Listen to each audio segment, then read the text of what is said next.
Welcome, friends of NightSleepWhisper. Tonight, we journey to the town of Oakhaven, a place where time is measured not just in seconds, but in secrets and whispers. Prepare for a long, 50-chapter journey with the clockmaker Arthur Pendergast. Close your eyes, clear your mind, and let yourself drift into the rhythm of the gears. By the end of this story, we will discover the true face of time together. Sleep well. Arthur was a man of routine. He was 55 years old and lived in a small, quiet town called Oakhaven. His hair was the color of a rainy sky, and his hands were always covered in a thin layer of oil. Arthur owned a small shop on the corner of Main Street. In this shop, he fixed clocks. He loved his work. He liked the steady, rhythmic sound of 100 clocks working at the same time. To Arthur, the sound was like a heartbeat. It meant that everything was okay. Every morning, he made a cup of black coffee, put on his glasses, and sat at his wooden desk. He spent his days looking at tiny gears and gold springs. One Tuesday afternoon, the weather was grey. A cold wind blew through the street. Arthur was working on a small pocket watch when he heard a heavy vehicle stop outside. He looked through the window. A large, white delivery truck was parked at the curb. A man in a brown uniform walked to the door. He did not look happy. He was carrying a very large wooden box. The man pushed the door open with his shoulder. A small bell above the door announced his arrival. "I have a delivery for Arthur Pendergast," the man said. He sounded tired. "That is me," Arthur replied. He stood up and wiped his hands on his apron. "But I did not order anything." The delivery man put the box down on the floor. The heavy would hit the floorboards. "I just deliver them, sir. I do not ask questions. Please sign here." Arthur signed the paper. The man left quickly, and the truck drove away. Arthur was alone in his shop with the mysterious box. He looked at the label. There was no name for the sender. There was no return address. It only had his name and the address of his shop. Arthur found his tools and began to open the box. He pulled out the long nails one by one. The wood of the box was old and smelled like a basement. When he finally removed the top, he gasped. Inside the box was a beautiful table clock. It was made of dark, heavy oak wood. It was about 2 feet tall. The face of the clock was made of silver, and the numbers were written in an elegant, old style. It looked very expensive and very old. Arthur lifted the clock out of the box. It was surprisingly heavy. He placed it on his work table. He noticed something strange immediately. The clock was not moving. The hands were frozen at exactly 12 o'clock. He touched the cold silver of the clock's face. He felt a small shiver run down his back. Why did someone send this to him? Why was there no note? He turned the clock around to look at the back. There was a small golden key sitting in the keyhole, but it would not turn. Arthur looked at the clock for a long time. The shop was quiet, except for the other clocks on the walls. But this new clock felt different. It felt like it was waiting for him to find its secret. Arthur sat back in his chair. He looked at the clock for a long time. The silver face reflected the bright light from his desk lamp.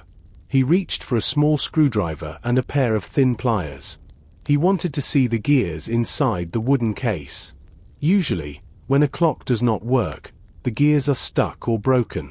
He turned the clock over. The back was a solid piece of dark oak. Most clocks have a small door or a panel that opens easily. This one was different. It looked like one solid block of wood. Arthur frowned. He moved his fingers slowly across the edges of the clock. He felt the grain of the wood. It was very smooth and cold. After a few minutes, he found something. Near the bottom of the clock, there was a tiny piece of wood that felt loose. It was a small square, no bigger than a coin. He tried to push it with his thumb. Nothing happened. He tried to pull it with his fingernail, but it did not move. Finally, He tried to slide the square to the right. The wood moved easily. A small, hidden drawer slid out from the base of the clock. The movement was silent and smooth.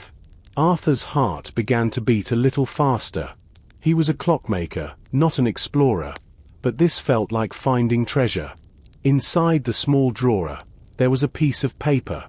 It was yellow and very thin. It was folded many times into a tiny square. Arthur picked it up carefully. The paper felt dry, like it might break if he was not gentle. He slowly unfolded it on his wooden desk. The paper had a few words written in dark blue ink. The handwriting was very neat and elegant, but the ink was starting to fade. Arthur leaned forward and adjusted his glasses. He read the words quietly to himself. "The time is not lost. It is only hidden." Arthur stared at the sentence. What did it mean? It did not sound like a message about a broken clock. It sounded like a riddle. He looked at the paper again. Below the words, there was a date, July 14th, 1995. Arthur felt a chill. He remembered that year. 1995 was a famous year in the history of Oakhaven. It was the year the town changed forever. He looked back at the clock. The hands were still frozen at 12. Now that the hidden drawer was open, Arthur saw a small silver button inside the hole. He pressed it with the tip of his screwdriver. He heard a soft sound of metal moving against metal inside the clock. Suddenly, the golden key in the back of the clock turned. The tension in the spring was back. Arthur did not wind the clock yet. He put the yellow paper into his pocket. He felt like he was holding a secret. The shop was becoming dark. The sun was going down behind the tall buildings of Main Street. Usually, Arthur went home to eat dinner at 6 o'clock. But tonight, he did not feel hungry. He wanted to know who sent this clock and why. Arthur looked at the small, yellow piece of paper once more. He used a magnifying glass to see the ink better. He turned the paper over. On the back, in the same elegant handwriting, there was a name, Elena Vance. Arthur felt his breath catch in his throat. He knew that name. Every person in Oakhaven knew that name. 28 years ago, the town was full of police officers and news cameras. Elena Vance was a bright, happy woman. She was 25 years old and worked at the local bookstore. Then, on a warm night in July 1995, she walked out of her house and never came back. The police searched the woods. They searched the river. They talked to everyone in town. But they found nothing. Elena Vance simply vanished. It was the biggest mystery in the history of Oakhaven. Arthur remembered seeing her face on posters in shop windows. He remembered the sad look on her father's face when he walked down Main Street. After a few years, the posters were taken down. People stopped talking about Elena Vance, but they did not forget her. Why is her name inside this clock? Arthur whispered to the empty room. He looked at the date on the paper again. July 14th, 1995. That was the day before she disappeared. Arthur felt a heavy weight in his chest. This was not just a broken clock. It was a message from the past. Was it possible that someone knew what happened to Elena? Was it possible that this clock held the answer? He stood up and walked to the window. The streetlights were on now. The rain was falling softly against the glass. The town looked peaceful, but Arthur knew that secrets were hiding behind the closed doors of the houses. He looked at the dark oak clock on his table. It sat there, silent and mysterious. Arthur realized that he could not just fix the gears and forget about it. He felt a sudden, strong need to help. He took his coat from the hook and put it on. He placed the yellow paper carefully inside his leather wallet. He turned off the desk lamp. The shop became dark, except for the small green light of the security system. Arthur walked outside and locked the front door. The metal key made a sharp sound in the lock. He stood on the sidewalk for a moment, letting the cool rain hit his face. He knew where he had to go tomorrow morning. The local library had old newspapers and town records. Maybe he could find a connection between the clock and the woman who disappeared so long ago. He needed to know who owned this clock in 1995. He began his walk home, but he felt a strange sensation. He felt like someone was watching him from the shadows across the street. He turned his head quickly, but there was nobody there. Only the wind moved the leaves of the old trees. Arthur walked faster. The next morning, the sun was bright, but the air was still cool. Arthur did not go to his shop. Instead, he walked toward the center of town. The Oakhaven Library was a large building made of red bricks. It had tall windows and a heavy wooden door. It was the oldest building in the town, and Arthur always liked the smell of old paper and wood inside. He pushed the door open. It was very quiet. A few people were sitting at tables, reading books or looking at computers. Arthur walked to the back of the library. This was where the history section was located. He saw rows of large, black books. These books held every newspaper from the town's history. He looked for the year 1995. He pulled a heavy volume from the shelf and carried it to a table. He sat down and began to turn the pages. The paper was dry and yellowed at the edges. He saw advertisements for old grocery stores and photos of local high school sports teams. Finally, he reached the month of July. On the front page of the July 16th edition, he saw the headline, "Young Woman Missing." There was a photo of Elena Vance. She was smiling and holding a book. She had long, dark hair and bright eyes. Arthur felt a wave of sadness. She looked so full of life in the picture. He read the article carefully. It said that Elena was last seen leaving the bookstore where she worked at 9 p.m. on July 15th. She told her co-workers she was going home, but she never arrived. Her bicycle was found near the park, but there were no signs of a struggle. Arthur turned more pages. He looked at the newspapers from the following weeks. The police searched every house near the park. They interviewed many people. One name appeared several times in the articles: Julian Henderson. Julian was the son of a very wealthy family in Oakhaven. The newspaper said he was a friend of Elena, but he told the police he did not see her that night. Arthur leaned back in his chair. Julian Henderson. He knew that name, too. Julian's brother was now the mayor of Oakhaven. The Henderson family owned the large factory at the edge of town. They were very powerful. Arthur looked at the clock on the library wall. It was almost noon. He decided to look for one more thing. He went to the library's computer and typed Elena Vance into the search bar. He found a list of her belongings that the police found in her apartment. They found her wallet, her keys, and her clothes. But the police report mentioned one thing was missing from her desk: an old wooden clock. Arthur's heart skipped a beat. He felt a cold sweat on his forehead. The clock on his work table was not just a random gift. It was Elena Vance's clock. Someone had kept it for 28 years, and now they had sent it to him. But why? And who was the person who finally decided to give it back? Arthur closed the heavy book of old newspapers. The dust from the pages made him sneeze. He looked across the large room and saw the librarian. Her name was Martha. She was a tall woman with silver hair and a very kind face. She wore a bright purple sweater and sat behind a large circular desk. Martha had worked at the library for 40 years. If anyone knew the secrets of Oakhaven, it was her.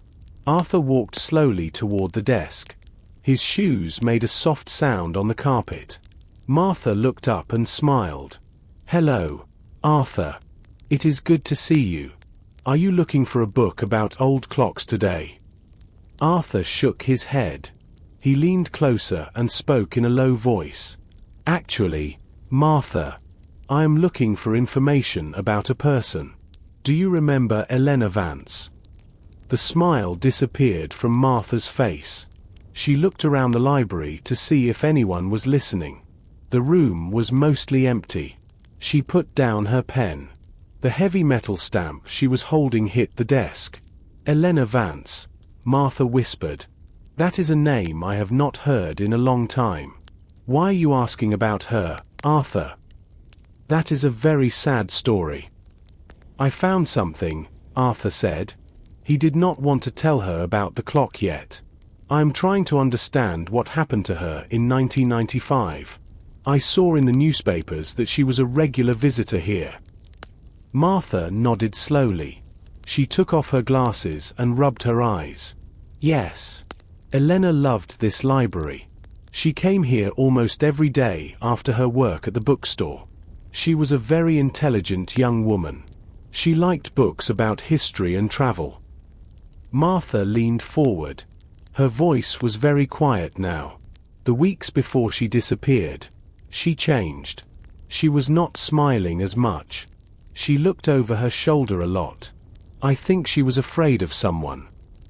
Was it Julian Henderson? Arthur asked. Martha's hands began to shake slightly. She reached for a glass of water on her desk.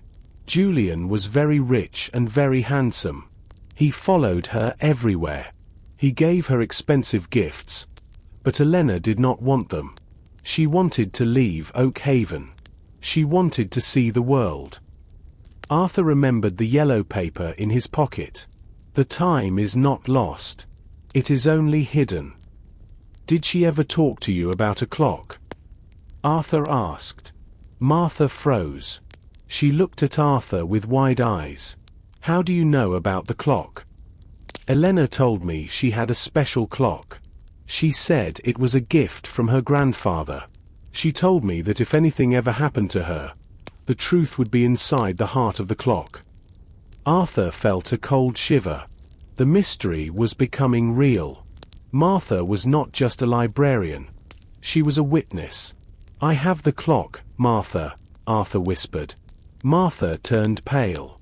Then you are in danger, Arthur.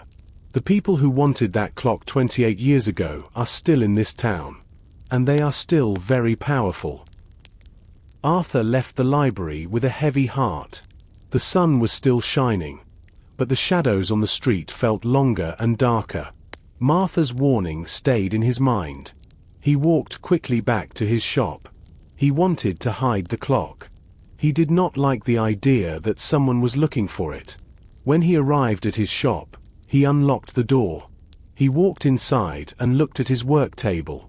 The dark oak clock was still there. It looked beautiful and dangerous at the same time. He reached for a large piece of brown cloth. He wanted to cover the clock so nobody could see it through the window. Just as he was moving the cloth, the door opened. A small bell above the door announced an arrival. Arthur jumped. He turned around quickly, his heart racing. A man was standing in the doorway. He was very tall and very thin. He wore a grey suit that looked expensive and a matching grey hat. His face was pale, and his eyes were the color of cold steel. He did not smile. He looked around the shop slowly. He looked at the rows of clocks on the walls. Finally, his eyes stopped on the work table. "Good afternoon," the man said. His voice was low and very smooth. "Are you the owner of this shop?" "Yes," Arthur said. He stood in front of the table to hide the oak clock with his body. "I am Arthur. How can I help you?" The man walked closer. He did not look at the other clocks. He kept his eyes on Arthur. "I am looking for something special. A person told me that a very old clock was delivered here yesterday. A wooden clock." Arthur felt his hands start to shake. He put them in his pockets so the man would not see. "I receive many clocks, sir. People bring them here for repair every day. This is a busy shop." The man in the grey suit took a step forward. He was much taller than Arthur. "This clock is different. It is a family item. It was lost many years ago. I want to buy it back. It is very important to me." "I do not have any clocks for sale right now," Arthur replied. He tried to keep his voice steady. "I only fix them for my customers. I do not own the items in this shop. The man looked at the corner of the brown cloth on the table. A small piece of the silver clock face was showing. He stared at it for a long time. The room was very quiet. The only sound was the steady, rhythmic movement of the many clocks on the wall. That is a pity, the man said. He pulled a small white card from his pocket and put it on the counter. My name is Sam. If you find a wooden clock with a silver face, please call me. I can pay a lot of money for it. More money than this shop earns in a whole year. The man turned around and walked out. The door closed with a firm click. Arthur ran to the window. He watched the man get into a long black car. The car drove away slowly. Arthur looked at the card on the counter. There was no company name. There was only a phone number and the name Sam. Arthur felt a cold sweat on his back. He knew the man was lying. Sam did not want a family item. He wanted the secret. Arthur did not feel safe in his shop anymore. He locked the front door and put the close sign in the window. He took the oak clock and hid it in a large metal cabinet in the back room. He covered it with an old blanket. Then, he took his keys and walked back to the library. He needed to talk to Martha again. The library was even quieter now. Martha was not at her desk. Arthur walked to the small office behind the main room. He knocked on the door. A moment later, Martha opened it. She looked tired. Her eyes were red like she had been crying or thinking too much. Arthur, she said, I thought you went home. A man came to my shop, Martha, Arthur said. He wore a grey suit. He called himself Sam. He wanted the clock. He knew it was there. Martha's face went very pale. She grabbed the edge of the door. That is not good, Arthur. That is very bad. Come inside. I want to show you something that the police did not want the public to see. She led him to the library basement. This part of the building was not for the public. The air was cold and smelled like dust and wet stone. There were many rows of tall metal shelves. They were full of cardboard boxes. Each box had a year written on it in black marker. Martha walked to the very back of the room. She pointed to a box labeled Oakhaven Festival 1995. The police gave these to the library 10 years ago because they had no more space, Martha explained. Most people think these are just photos of the town party, but I looked at them many times. Arthur helped her lift the heavy lid of the box. Inside, there were hundreds of black and white photos. He began to look through them. He saw people laughing and eating. He saw the old town square. After 20 minutes, he stopped. His fingers moved across a photo that was hidden at the bottom of a stack. It was a photo of 5 people standing near the old bookstore. One of them was Elena Vance. She looked beautiful, but she was not smiling. She was looking at the man next to her with a face of anger. That man was Julian Henderson. Arthur looked at the other people in the photo. Next to Julian stood a younger version of the current mayor. He looked very serious. On the other side of Elena was a woman Arthur did not know. But it was the 5th person that made Arthur's heart stop. The 5th person stood a little bit behind the others. He was tall and thin. Even in the old, grainy photo, his eyes were very sharp. He was wearing a hat. Martha, Arthur whispered, look at this man. Martha looked at the photo and gasped. That is the man who worked for the Henderson family. He was their driver and their security man. His name is Sam.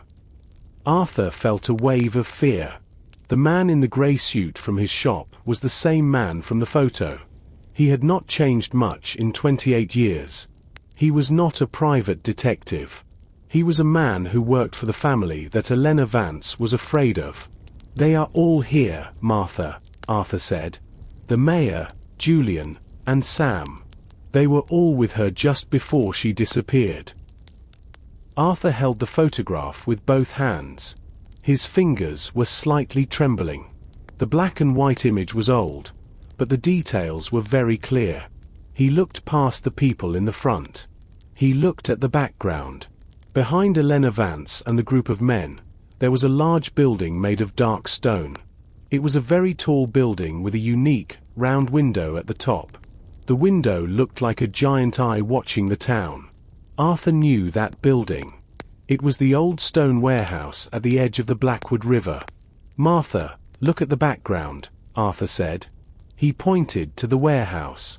"I know this place. It is near the old bridge. But look at the door in the photo." Martha leaned in close. She used the magnifying glass. "The door is open," she whispered. "And there is a car parked inside the building. A dark car." Arthur looked at the car. It was the same model of car that the mayor drove now, but an older version. He also noticed something else. In the photo, Elena Vance was holding a small, rectangular object in her left hand. It was wrapped in a dark cloth. "The clock," Arthur said. "She was carrying the clock that night. She was at the warehouse with them." Martha sat back in her chair. She looked very worried. The stone warehouse belonged to the Henderson family in 1995. They used it to store parts for their factory. But after Elena disappeared, they closed it. They said it was too old and dangerous. No one has been inside that building for 20 years.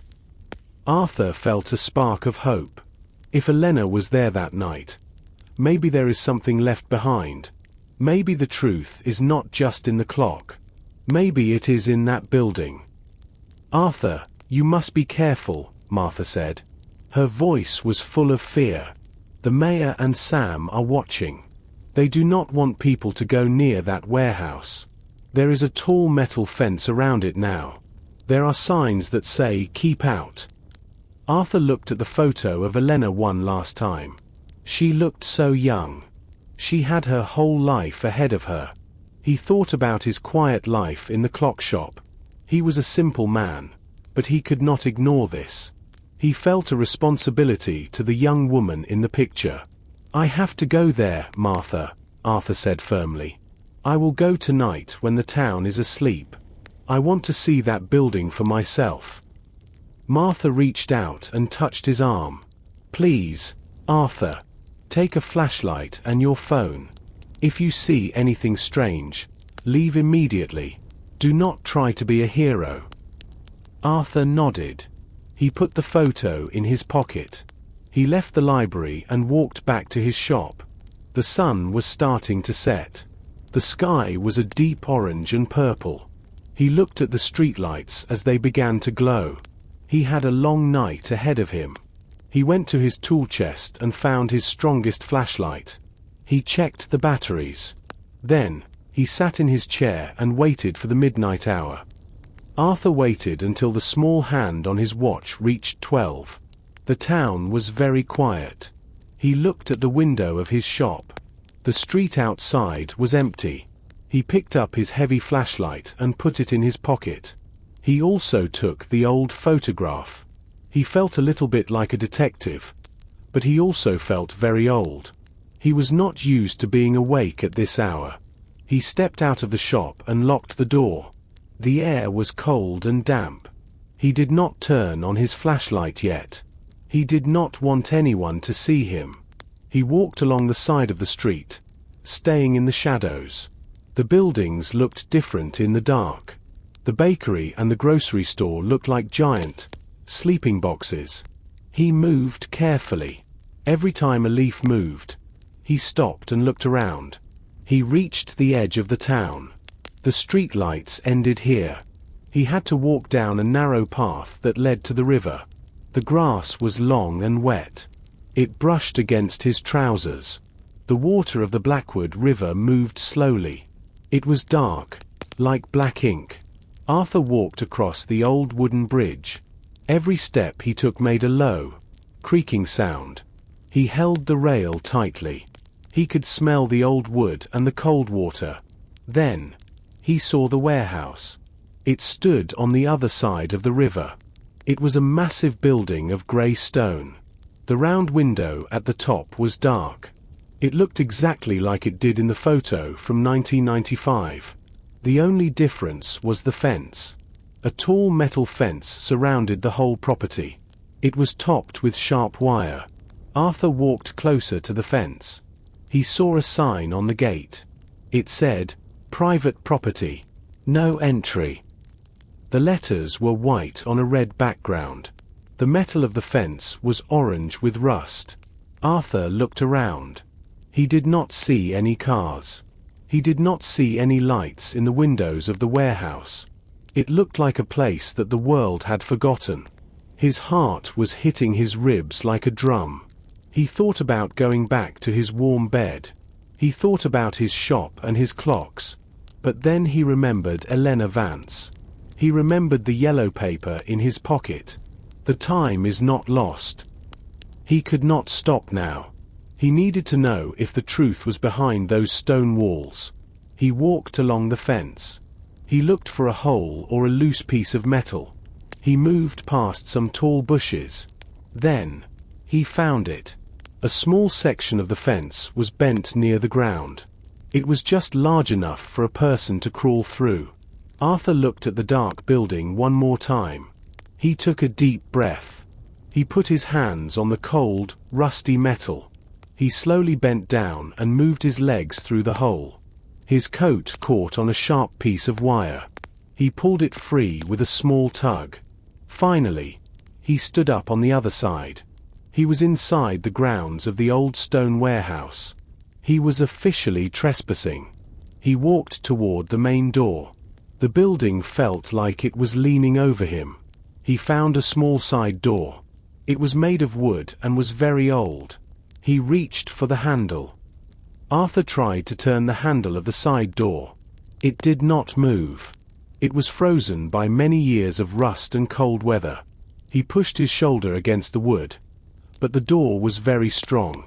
He needed another way to enter the building. He did not want to go back now that he was so close. He walked slowly along the stone wall. The stones were rough and cold under his hands. He looked up at the tall windows. They were covered in thick dirt and old spiderwebs. Near the corner of the building, he found a smaller window. It was close to the ground. Arthur noticed something important. The glass was already broken.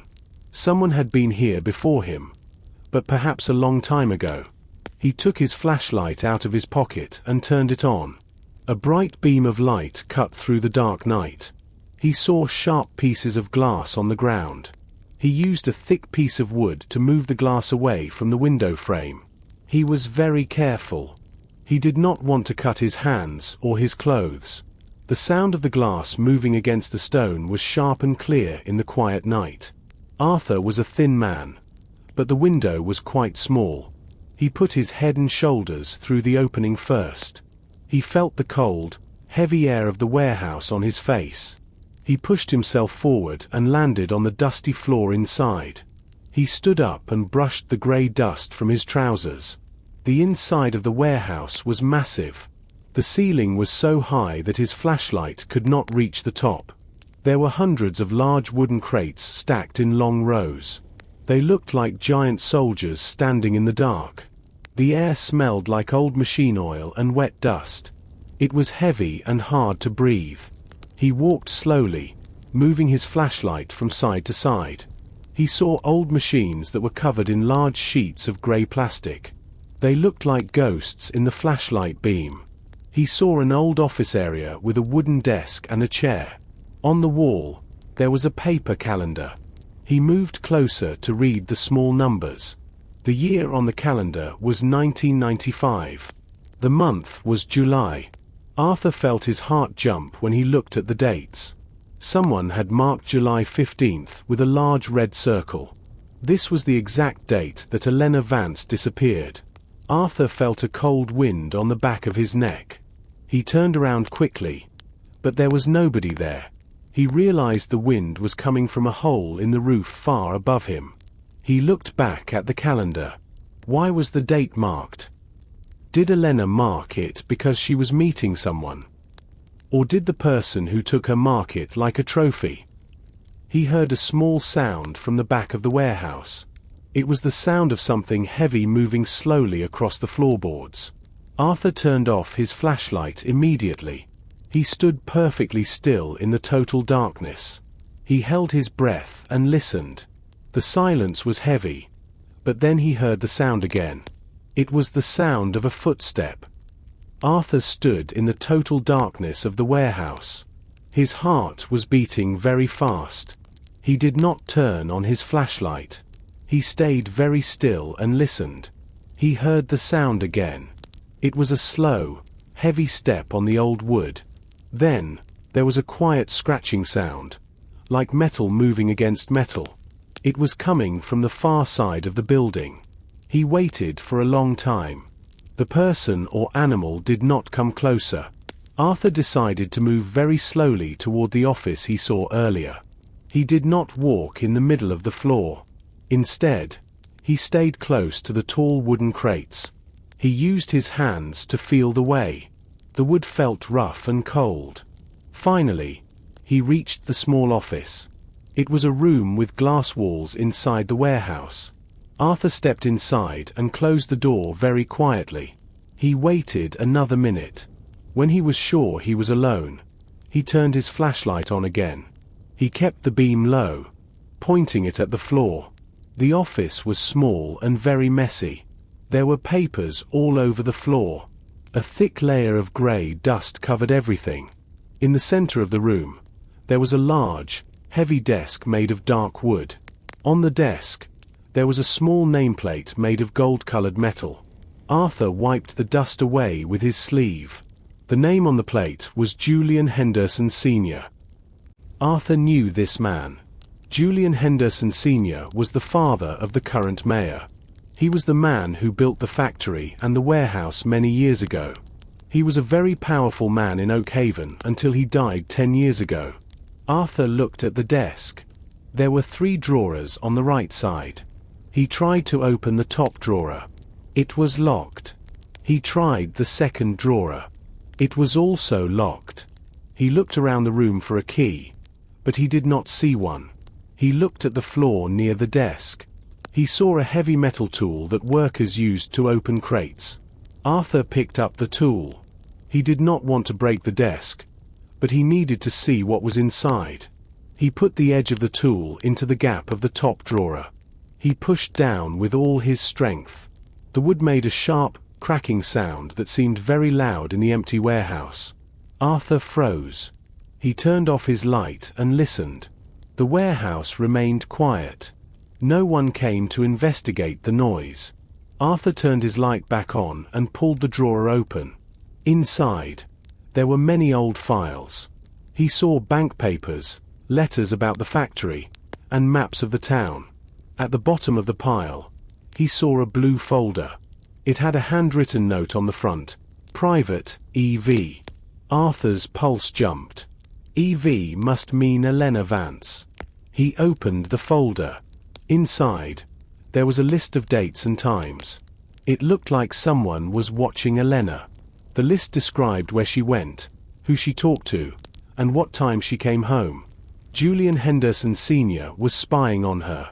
Suddenly, Arthur heard a loud thud from the main part of the warehouse. It sounded like a heavy door closing. He realized he was not alone anymore.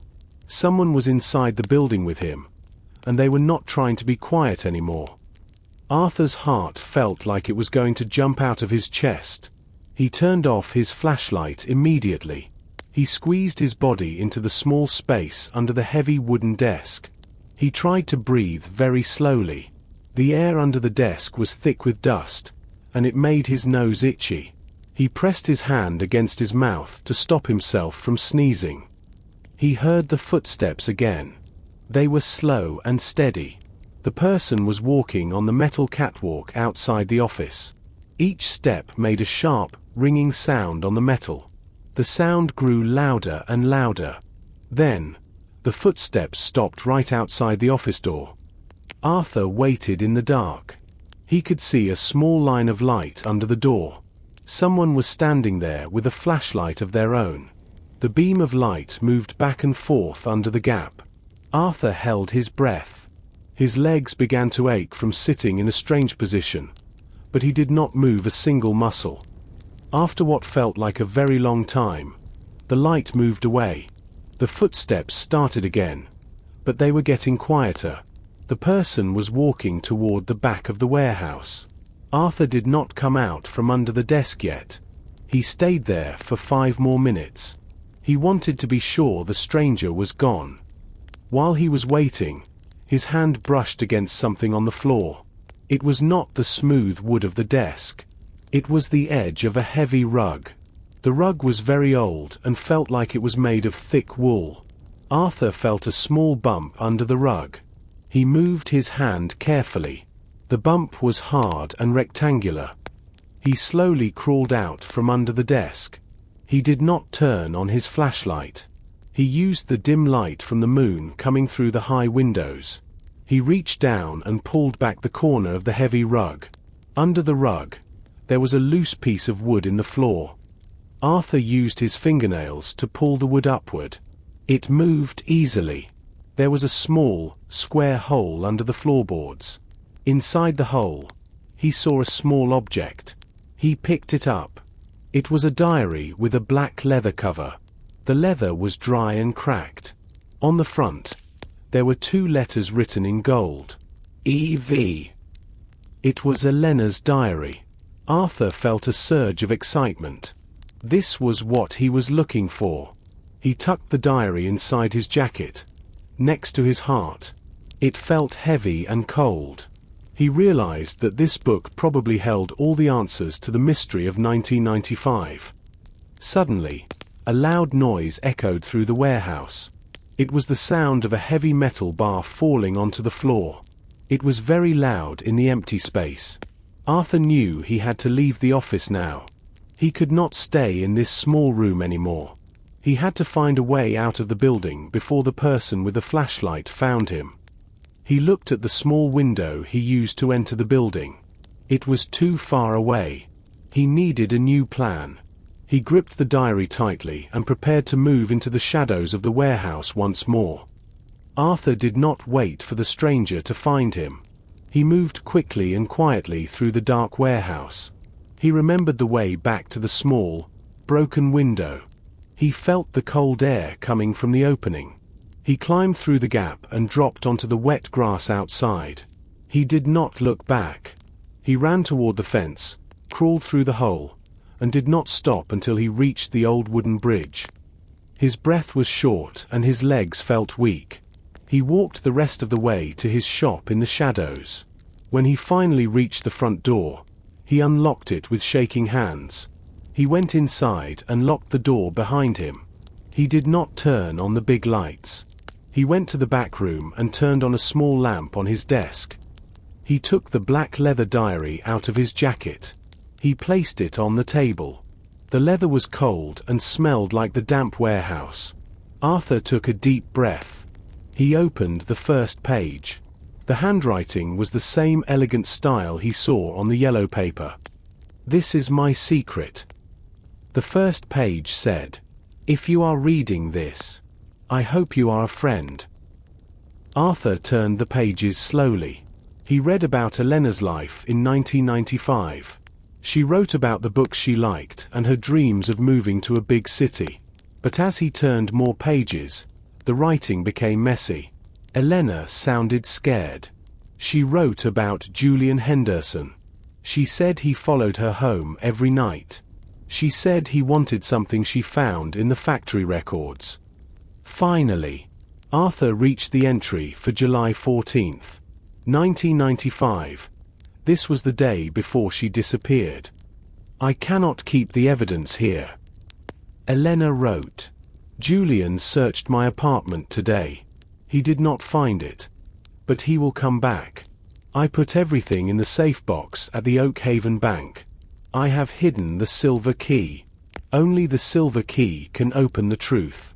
Without the key, the box is just a piece of metal." Arthur leaned back in his chair. The silver key. He looked at the words again. Elena did not say where she hid the key. She only said it was hidden. He thought about the oak clock in his metal cabinet. He thought about the hidden drawer where he found the yellow paper. Was the key in the clock too? He had looked at the gears, but he did not see a key. He looked at the small lamp. The light was flickering. Arthur felt a heavy weight of responsibility. He was the only person who knew about the diary and the bank box. But he did not have the key. And he knew that the man in the grey suit was also looking for something. He closed the diary.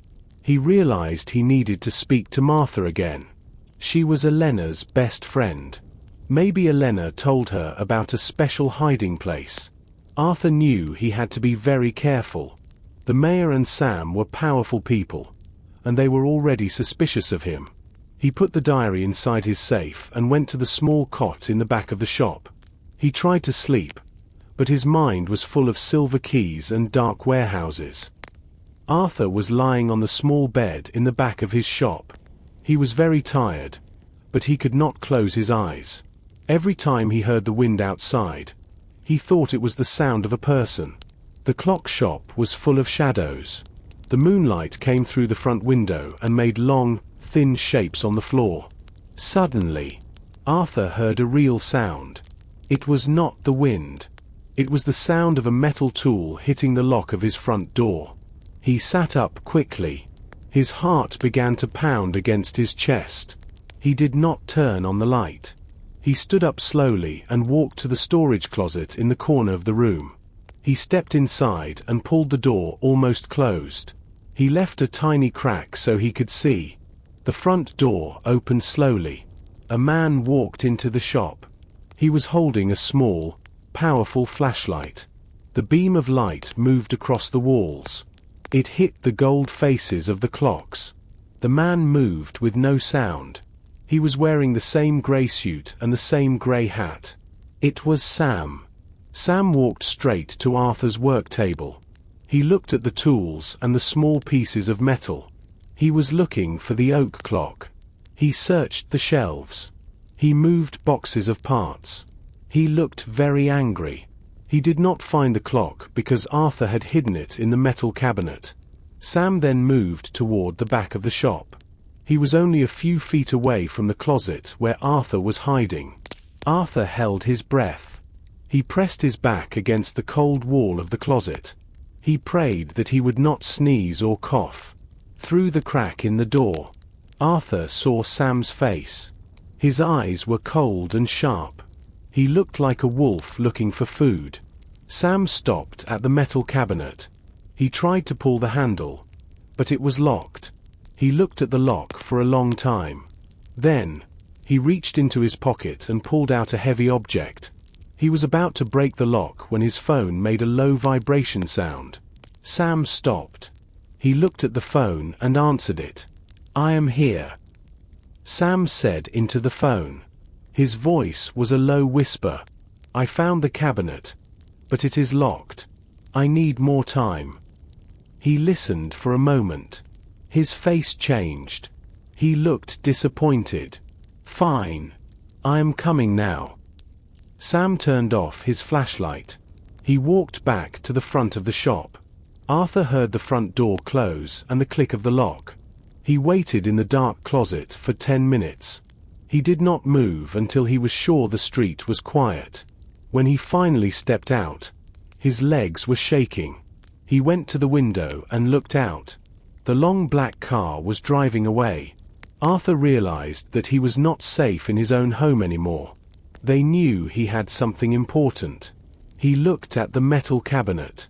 The oak clock was safe for now, but Sam would come back. He needed a plan. He could not stay in the shop tomorrow. He had to go to the library and find Martha. She was the only person who could help him understand the diary and find the silver key. Arthur did not wait for the sun to fully rise. As soon as the sky turned a pale, misty grey, he grabbed the black diary and the old photograph. He wrapped the diary in a piece of heavy cloth and hid it deep in his coat pocket. He looked out the window. The street was empty. He walked quickly to the library, choosing the narrow back alleys instead of the main road. He arrived at the library before it opened. He waited by the side door. A few minutes later, Martha arrived. She was wearing a thick wool coat and carrying a thermos of tea. When she saw Arthur, she dropped her keys. "Arthur, you look terrible," she whispered, her eyes wide. "What happened?" "I was at the warehouse, Martha," he said, his voice low and urgent. "And Sam came to my shop last night. I need to talk to you inside. Now." Martha unlocked the door and they hurried into her small office. She turned on a desk lamp and offered Arthur a seat. He sat down and placed the wrapped diary on her desk. He carefully opened the cloth. Martha gasped. She reached out a hand but did not touch it. Is that Elena's?" "Yes," Arthur said. "I found it under the floor in the warehouse office. She mentions a silver key. She said she hid it, and that it opens a box at the bank." Martha's face grew very serious. She took a slow sip of her tea, her hands trembling. "A silver key. I remember her wearing a small silver chain around her neck, but I never saw a key on it. She was always very private about her jewelry." "She said it was hidden," Arthur reminded her. "She knew Julian was watching her. She knew she wasn't safe. Martha, you were her best friend. Think back to those last days. Did she give you anything? Did she hide anything here?" Martha looked at the ceiling, her mind moving back to 1995. She was very nervous. She spent a lot of time in the history section. One afternoon, she asked me how to fix a loose brick in a wall. I thought it was a strange question for a girl who lived in a modern apartment. Arthur leaned forward. "A loose brick? Where?" "She didn't say." Martha sighed. "But she was very worried. She told me that the Henderson family was not just rich. She said they were dangerous. She found out that they were stealing money from the town's building fund to pay for their factory. She had the proof." "Arthur, that's what was in the bank box. The mayor will do anything to keep that secret," Arthur said. "If people find out his family's wealth is stolen, he will lose everything. He might even go to prison." Martha looked at the door, then back at Arthur. "You must be very careful, Arthur. This isn't just a mystery anymore. This is a crime that is still happening." Martha walked to the window and pulled the blinds. The library was now officially open, but she didn't want anyone to see them talking. She turned back to Arthur, her expression grim. "Arthur, you have to understand who Julian Henderson was," she began, her voice barely a whisper. "He wasn't just a rich man's son. He was the shadow of this town. His father, Mr. Henderson, built Oakhaven, but Julian was the one who controlled it. He was a man with a very short temper and a very long memory." Arthur nodded, remembering the cold, hard eyes of the mayor he saw on the news. "And the mayor? Was he involved back then?" "The mayor was younger, but he was always at Julian's side," Martha explained. "He handled the paperwork. He was the one who made sure the police didn't look too closely at the Henderson business. When Elena started asking questions at the bookstore about old land records and bank transfers, they noticed. They didn't just want to stop her, they wanted to erase what she knew." She leaned closer, her eyes filled with a sudden, sharp fear. "I received a phone call this morning, Arthur, before you arrived. A man with a very calm, very low voice told me to mind my own business. He said that old books should stay closed. He knew I was talking to you yesterday." Arthur felt a chill. "Was it Sam?" "I don't know," Martha replied. "But the message was clear. They are watching the library. They are watching your shop. They are waiting for us to lead them to the evidence. If you find that silver key, you cannot go to the bank alone. They will be waiting." "I have the diary and the clock," Arthur said, feeling the weight of the objects in his mind. "But without that key, I have nothing but stories. I need to find where she hid it." Martha grabbed his hand. Her skin was like old parchment, but her grip was surprisingly strong. "Arthur, go home. But don't go through the front. Use the back alleys. Keep the diary hidden. If they catch you with it, they won't just take the book. They will make sure you never speak again." Julian Henderson didn't like people who told stories, and his brother is exactly the same. Arthur stood up. He felt a heavy responsibility. He wasn't just fixing a clock anymore. He was trying to finish the work Elena Vance started 28 years ago. He thanked Martha and slipped out the side door, merging into the shadows of the morning mist. He knew he had to be smarter than the men in the grey suits. Arthur walked through the narrow alleys behind Main Street. He moved past old trash cans and stacks of wooden pallets. He felt like a criminal, but he knew he was the one following the law. He reached the back of his shop. The small wooden door was painted a dark green color that was peeling at the edges. He reached into his pocket for his keys. He stopped. His hand stayed in his pocket. He looked at the door very closely. He always locked this door from the inside with a heavy metal bolt. But today, the door was not closed tightly. There was a small gap, about 1 inch wide. Arthur felt a cold wave of fear. He did not move. He listened for any sound coming from inside the shop.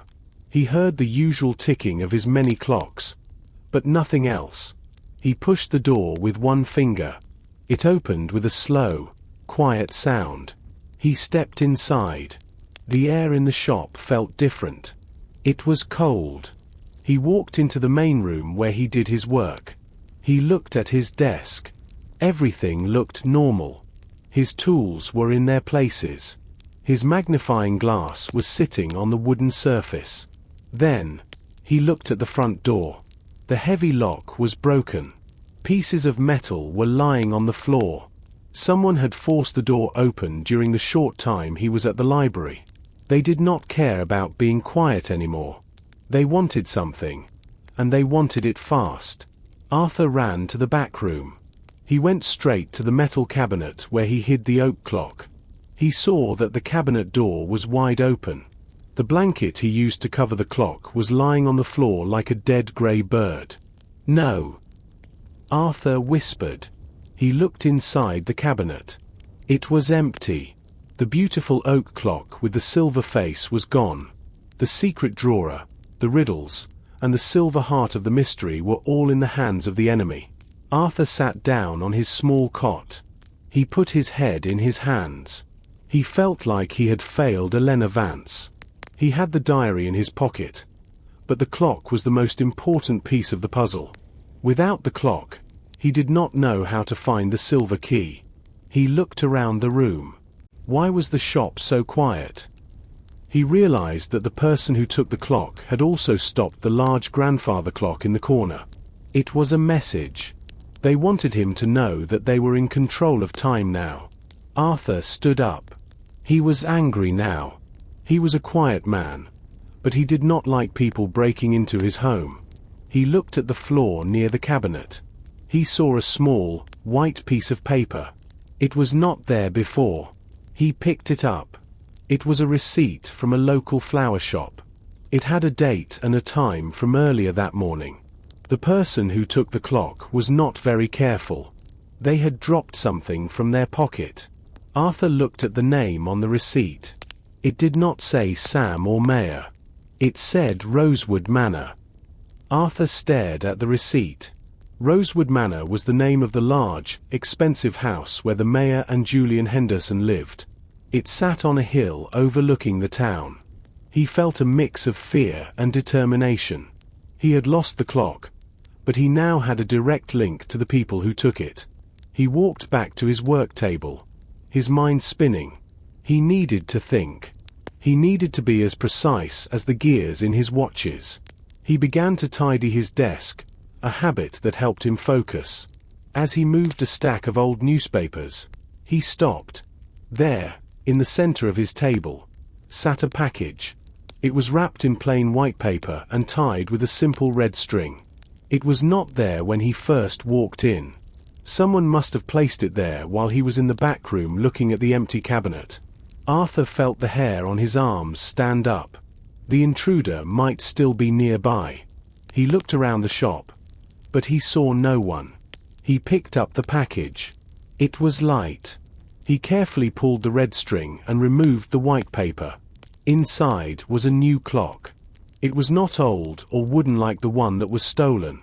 This was a modern, beautiful desk clock made of glass and polished steel. It was ticking softly. The sound was crisp and perfect. Arthur looked for a note, but there was nothing. No name, no message, no explanation. He turned the glass clock over in his hands. He looked at the mechanism through the clear back. It was a very high-quality piece of work. As a clockmaker, he admired the skill, but as a man in danger, he was suspicious. Why would someone steal a priceless antique and leave a brand-new, expensive gift in its place? He looked closer at the steel base of the gift clock. There was a tiny inscription near the bottom. It was so small he needed his magnifying glass to read it.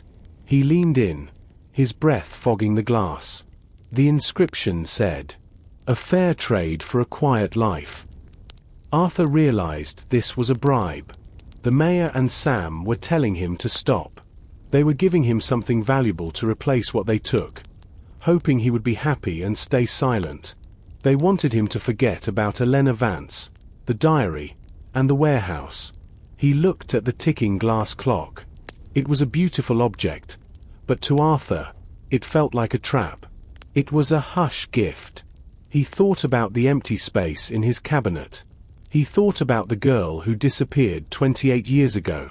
He realized that they didn't know he still had the diary in his pocket. They thought the clock was the only thing that mattered. Arthur picked up a heavy hammer from his tool rack. For a second, he wanted to smash the glass clock. But he stopped. He was a professional. Instead, he set the clock aside. He wasn't going to take the trade.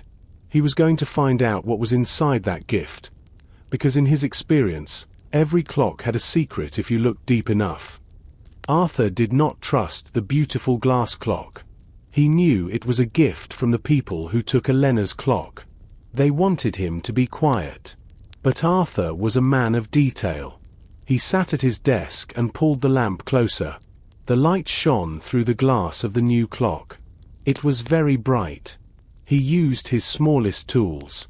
He began to take the clock apart.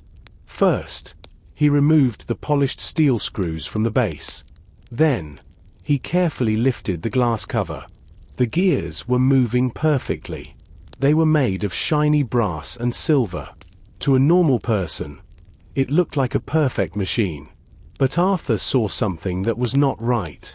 Near the center of the clock, there was a small, round metal cylinder. It did not move the hands of the clock. It did not help the clock keep time. It was just there. Arthur used a pair of thin pliers to pull the cylinder out. It was hollow. He turned it over, and something fell onto his green work mat. It was a small silver key. Arthur held the key in his hand. It was cold and very light. It was not a normal key for a door. It was small and elegant, like a key for a jewelry box or a private drawer. He looked at the diary in his pocket. "I have hidden the silver key," Elena had written. Arthur realized the truth. The people who took the oak clock did not know the key was already gone. Or perhaps they did not know where it was. But why was it inside this new clock? Then, it hit him.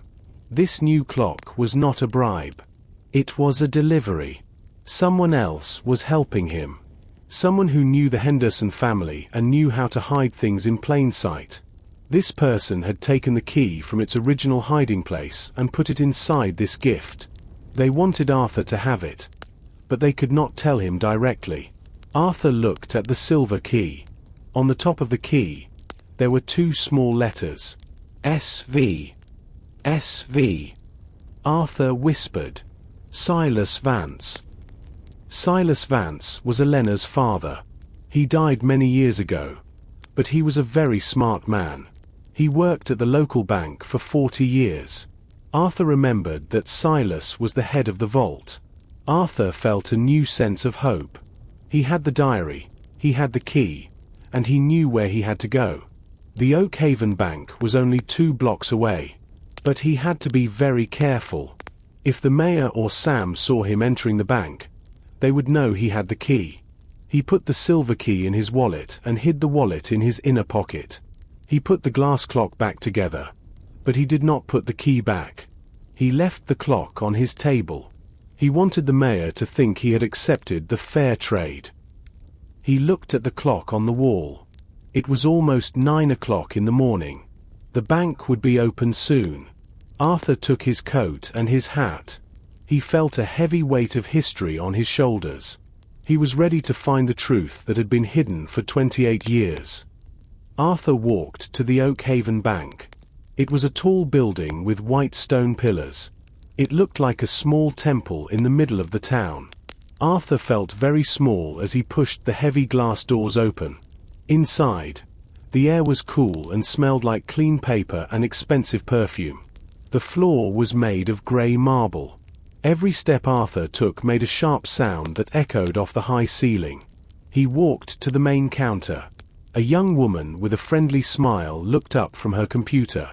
"Good morning, sir. How can I help you today?" she asked. "I would like to visit the private safe boxes," Arthur said. He tried to keep his voice steady, but he felt his heart racing.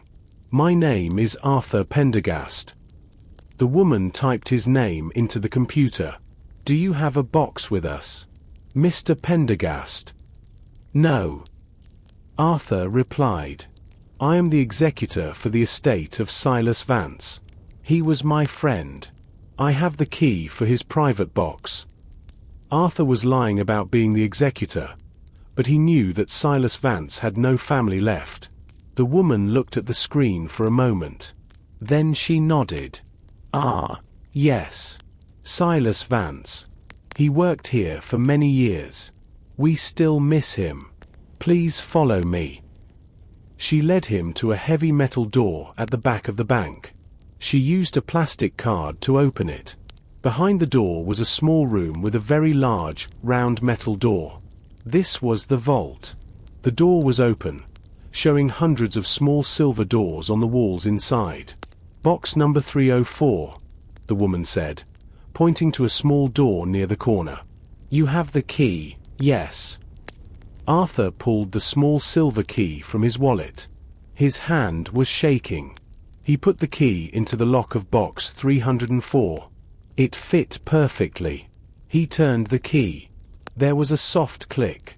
The door opened.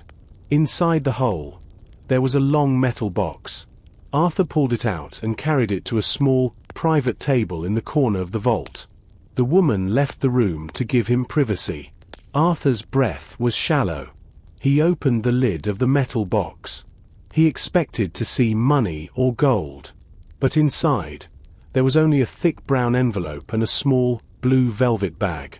He opened the envelope first. Inside were pages and pages of bank records from 1995. He saw the name Henderson on almost every page. Large amounts of money were moving from the town's building fund into Julian Henderson's private account. It was the proof Elena had found. Then, he picked up the blue velvet bag. It was light. He opened the string and poured the contents into his hand. It was a gold ring with a red stone. On the inside of the ring, there were 2 letters. EV. Arthur sat in the quiet vault. He had the evidence. But he knew that getting this evidence out of the bank was going to be the hardest part of his journey. Arthur stared at the items on the small table. The heavy metal box felt like it contained the weight of 28 years of lies. He picked up the bank records again. The numbers were clear. Every month in 1995, thousands of dollars had moved from the Oakhaven Bridge Fund into an account owned by Julian Henderson. It was a map of a crime. He looked at the gold ring. The red stone sparkled under the bright lights of the vault. He turned it over and saw the initials EV and JH inside the band. He felt a sudden wave of heat in his chest. Elena Vance and Julian Henderson. They weren't just enemies. They were involved. Perhaps she had discovered the truth about the man she was supposed to trust. Time to go. Arthur. He whispered to himself. He knew he couldn't leave the records here. If the mayor found out he had been to the bank, the vault would be the first place they searched. He took the brown envelope and folded it carefully so it would fit inside his large coat pocket. He put the gold ring back into the blue velvet bag and tucked it into his wallet. He closed the empty metal box and slid it back into its hole. He turned the silver key and pulled it out. The click of the lock sounded like the end of a long chapter. He walked out of the vault, his heart drumming a nervous rhythm against his ribs. The young woman at the counter looked up as he passed. All finished. Mr. Pendergast. Yes. Arthur said, trying to smile. Just some old family papers. Thank you for your help. Of course. She said. The mayor is actually coming in this afternoon for a meeting. I will tell him you were here. He always likes to know how the town's oldest businesses are doing. Arthur's smile froze. He felt a cold drop of sweat run down his neck. If she told the mayor, the game was over. He nodded quickly and pushed his way through the heavy glass doors. The air outside was bright and cold. Arthur stood on the sidewalk and looked around. The town seemed normal. A woman was walking her dog. A truck was delivering bread to the grocery store. But to Arthur, everything looked like a trap. He needed to hide the records immediately. He didn't want to go back to his shop yet. He needed a place where the mayor wouldn't think to look. He started walking toward the park. He felt the heavy envelope in his pocket. He knew that the moment the mayor heard he was at the bank, the search for Arthur would begin. He had the truth in his hand, but he was still just one man against the most powerful family in Oakhaven. Arthur sat on a cold wooden bench in the park. He felt the weight of the gold ring in his pocket. He reached in and pulled out the blue velvet bag. He poured the ring into his palm.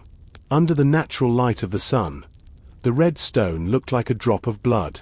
He took his small magnifying glass from his coat. He looked at the inside of the ring again. The letters were small, but very clear.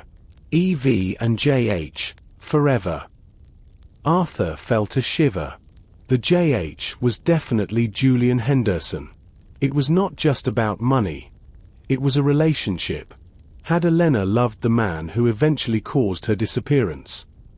Or was the ring a gift she couldn't refuse? You look like you are looking for a secret. Arthur. Arthur jumped. He quickly hid the ring in his hand.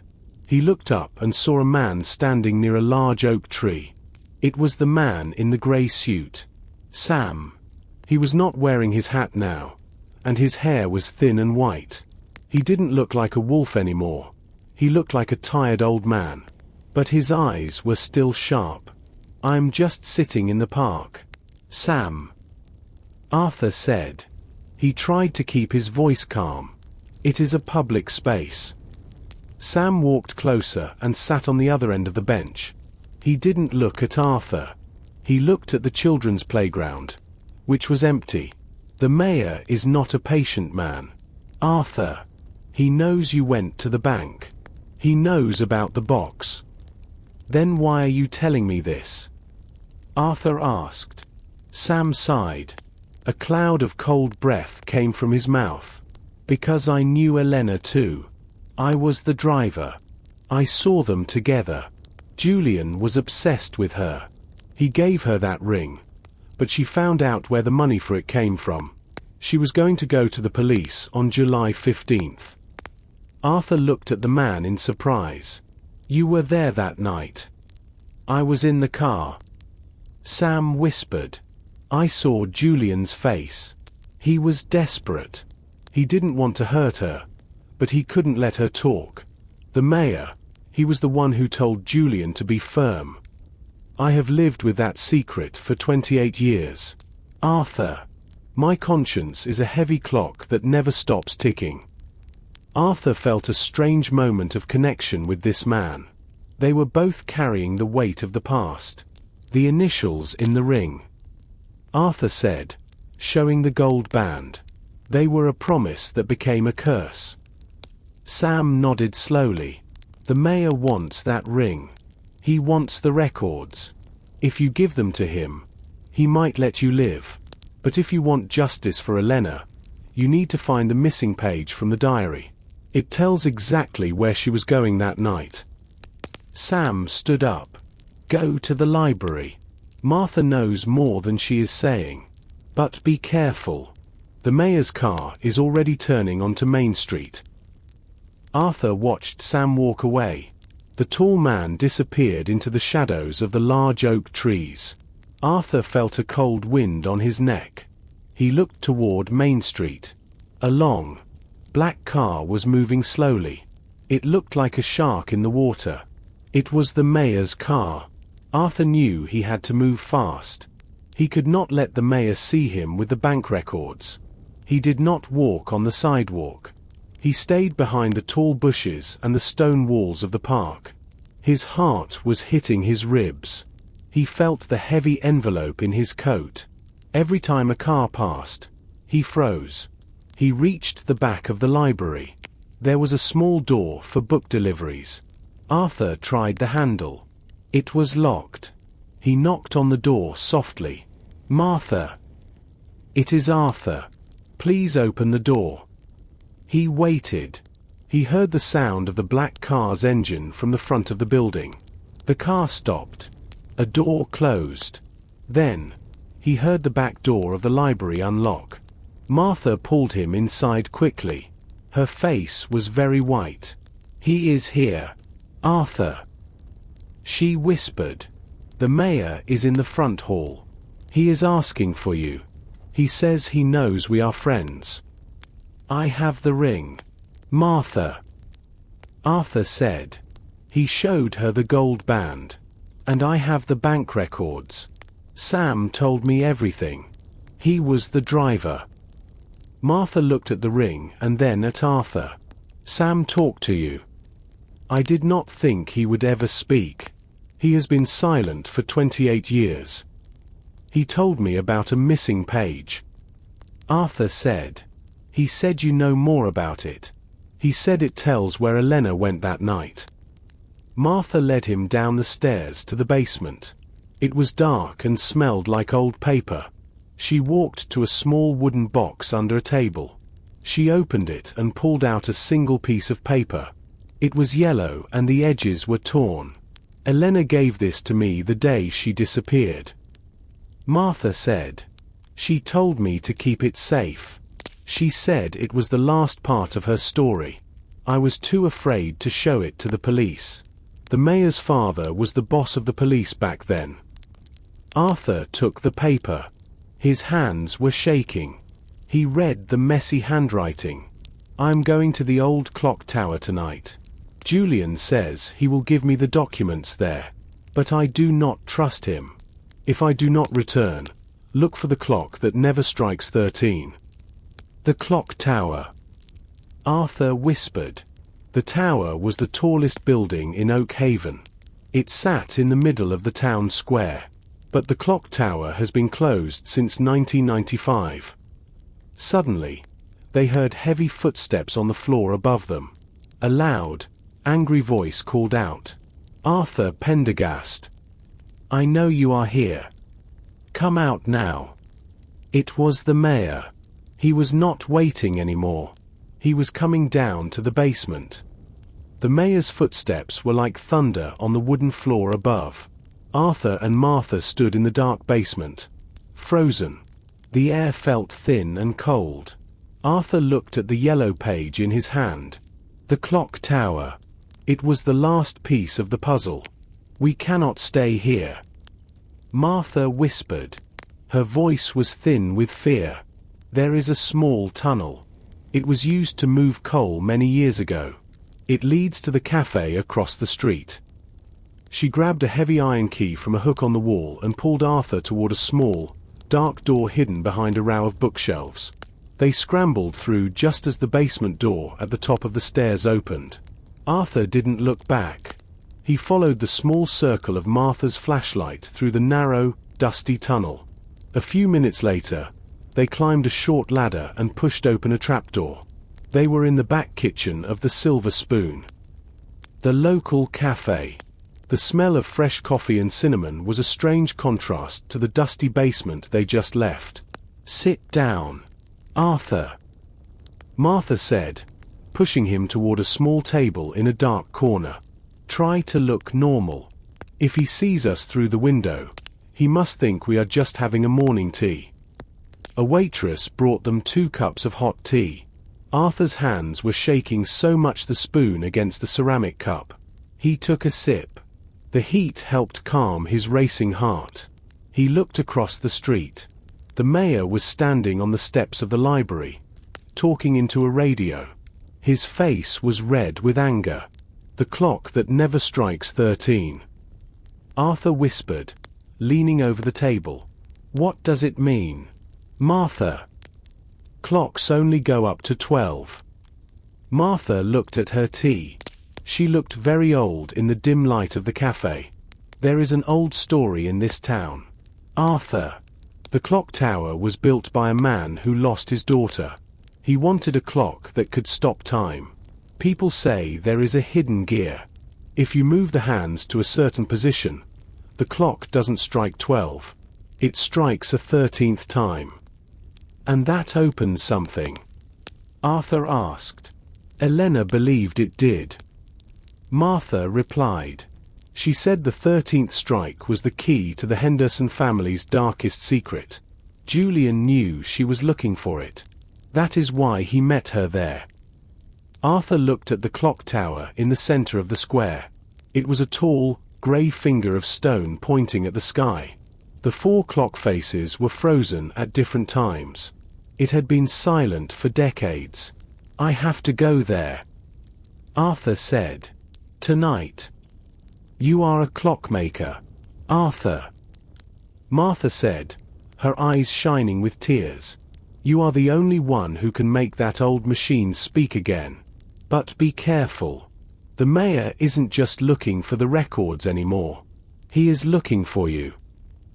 The tea was warm, but Arthur still felt cold. He looked at Martha. She was staring at her cup, but she was not drinking. Her eyes were full of memories. The cafe was busy now. People were talking and laughing, but Arthur and Martha were in their own world of secrets. "Martha," Arthur said quietly, "you knew she was going to the tower. Why didn't you tell the police back then?" Martha's hand shook, and a little bit of tea spilled onto the table. She wiped it away quickly with a napkin. "I was young, Arthur, and I was terrified. Elena came to me that afternoon. She had a small suitcase and her passport. She said, 'Martha, I am leaving tonight. I am taking the midnight train to the city.'" Arthur leaned in.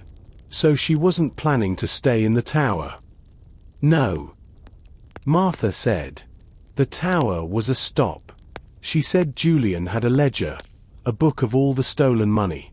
He told her he would leave it in the tower if she promised to leave town and never come back. She thought she could take the book and use it as protection." Martha looked out the window at the library. "She asked me to wait for her at the train station. I waited all night. I sat on that cold bench until the sun came up. The train came and went, but Elena never appeared. I wanted to go to the police, but the next morning, the mayor's father, the old Mr. Henderson, came to the library." "What did he say?" Arthur asked. "He didn't say much," Martha whispered. "He just sat in my office and played with a heavy gold coin. He said, Elena Vance was a troubled girl. She ran away. It is better for everyone if we don't ask questions." He looked at me. "Arthur," He knew I was her friend. I knew that if I spoke, I would disappear too. Arthur felt a deep sadness for Martha. She had carried this guilt for nearly 30 years. She had watched the Henderson family grow more powerful while her friend was forgotten. She gave me a letter for her father. Martha continued. But Silas was already so broken. I couldn't give it to him. I hid it inside a book in the library. A book about old clocks. I thought maybe one day, someone who cared about the truth would find it. Arthur realized something. The clock I received, the one that was stolen.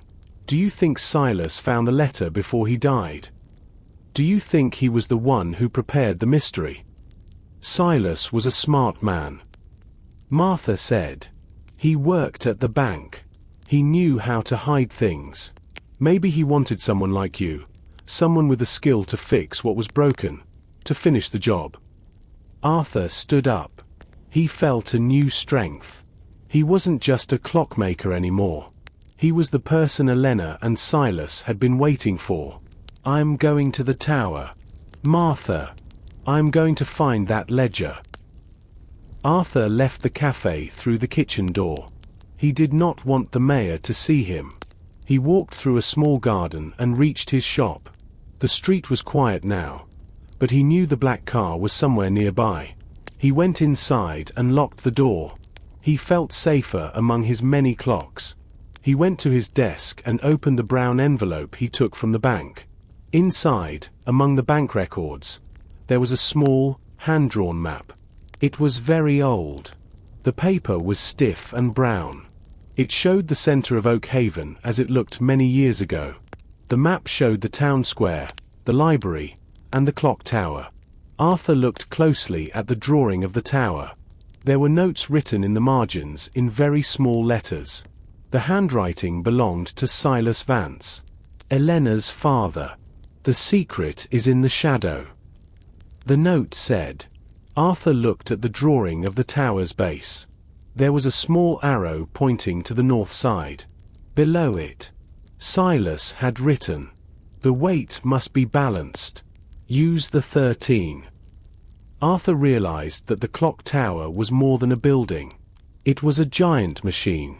As a clockmaker, he understood weights and balances. To make a clock strike a 13, you had to change the position of the heavy lead weights that moved the gears. He looked at the map again. There was a red X near the old town well, which was only 50 feet from the tower. A dotted line connected the well to the tower basement. A tunnel. Arthur whispered. The Hendersons were smart. They had built a secret way to enter the tower without using the main door in the square. This was how Julian must have moved the money and the documents. And this was likely where he met Elena on that final night. Arthur looked at the clock on his wall.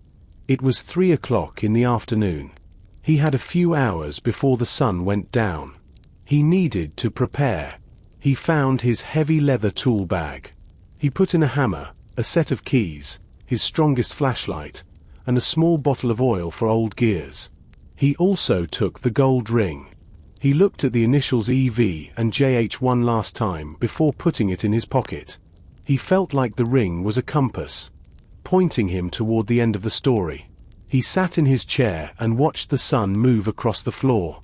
He was waiting for the shadows to grow long.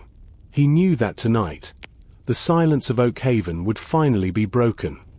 When the sun finally dipped below the horizon, the town of Oakhaven turned a deep, bruised purple. Arthur slipped out of his shop, carrying his heavy tool bag. He avoided the main square, where the streetlights were just beginning to flicker to life. Instead, he made his way toward the old town well, which stood in a patch of overgrown grass behind the library. The well was covered by a heavy circular lid of rotted wood and rusted iron. Arthur used a small crowbar from his kit to pry it open. The wood groaned, a sound that felt loud enough to wake the whole town. But no one came.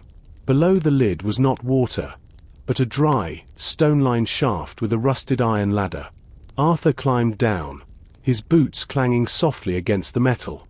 At the bottom, He found exactly what Silas Vance's map had promised, a narrow tunnel, barely tall enough for a man to stand.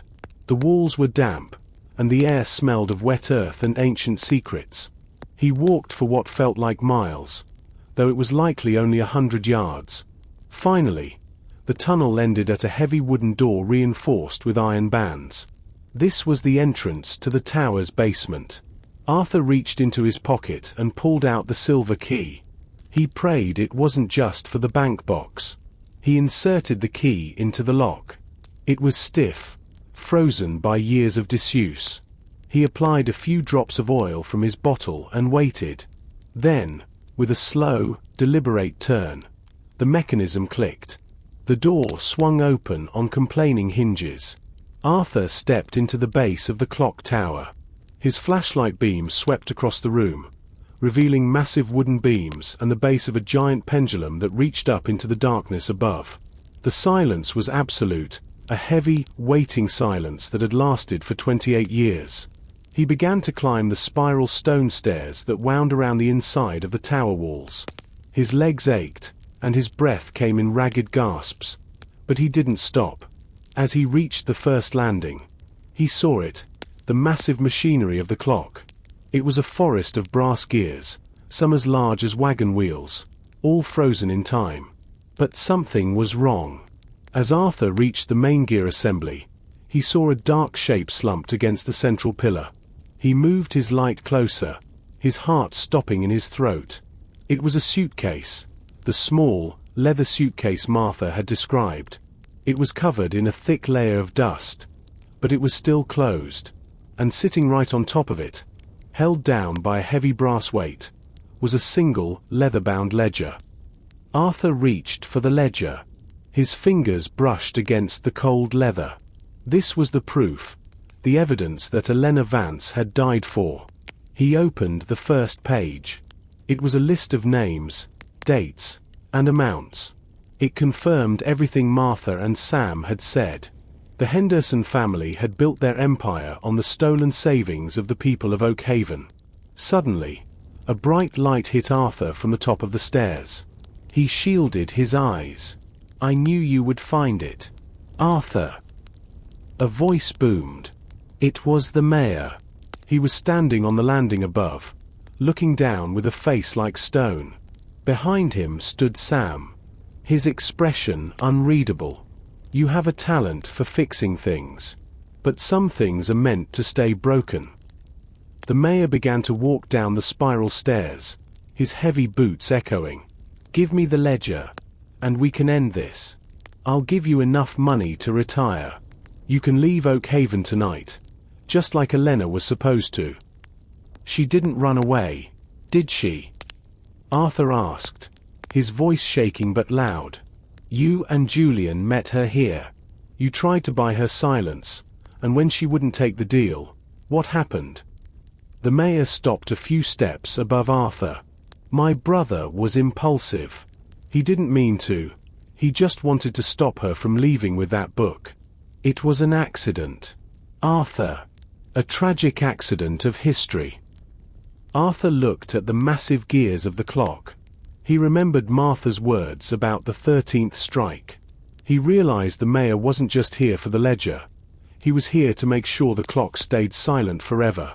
"I'm not a businessman, Mr. Mayor," Arthur said, reaching into his tool bag. "I'm a clockmaker, and a clock that doesn't tell the truth is useless to me." With a quick motion, Arthur jammed his heavy wrench into the primary release lever. He grabbed the manual winding handle and threw his entire weight against it. The old grease groaned. The massive lead weights, suspended by thick chains, began to shift. The giant pendulum began to swing. The sound was deafening in the small space. The mayor lunged forward, but the moving machinery blocked his path. "What are you doing?" "Oh!" the mayor screamed. Arthur ignored him. He manipulated the strike train, moving the pin to the hidden 13th notch Silas Vance had described in his notes. The clock began to chime. 1, 2, 3. The sound vibrated through the stone walls, shaking the very foundation of the tower. The people in the square below stopped and looked up. The town was waking up to a sound it hadn't heard in nearly 30 years. 10, 11, 12.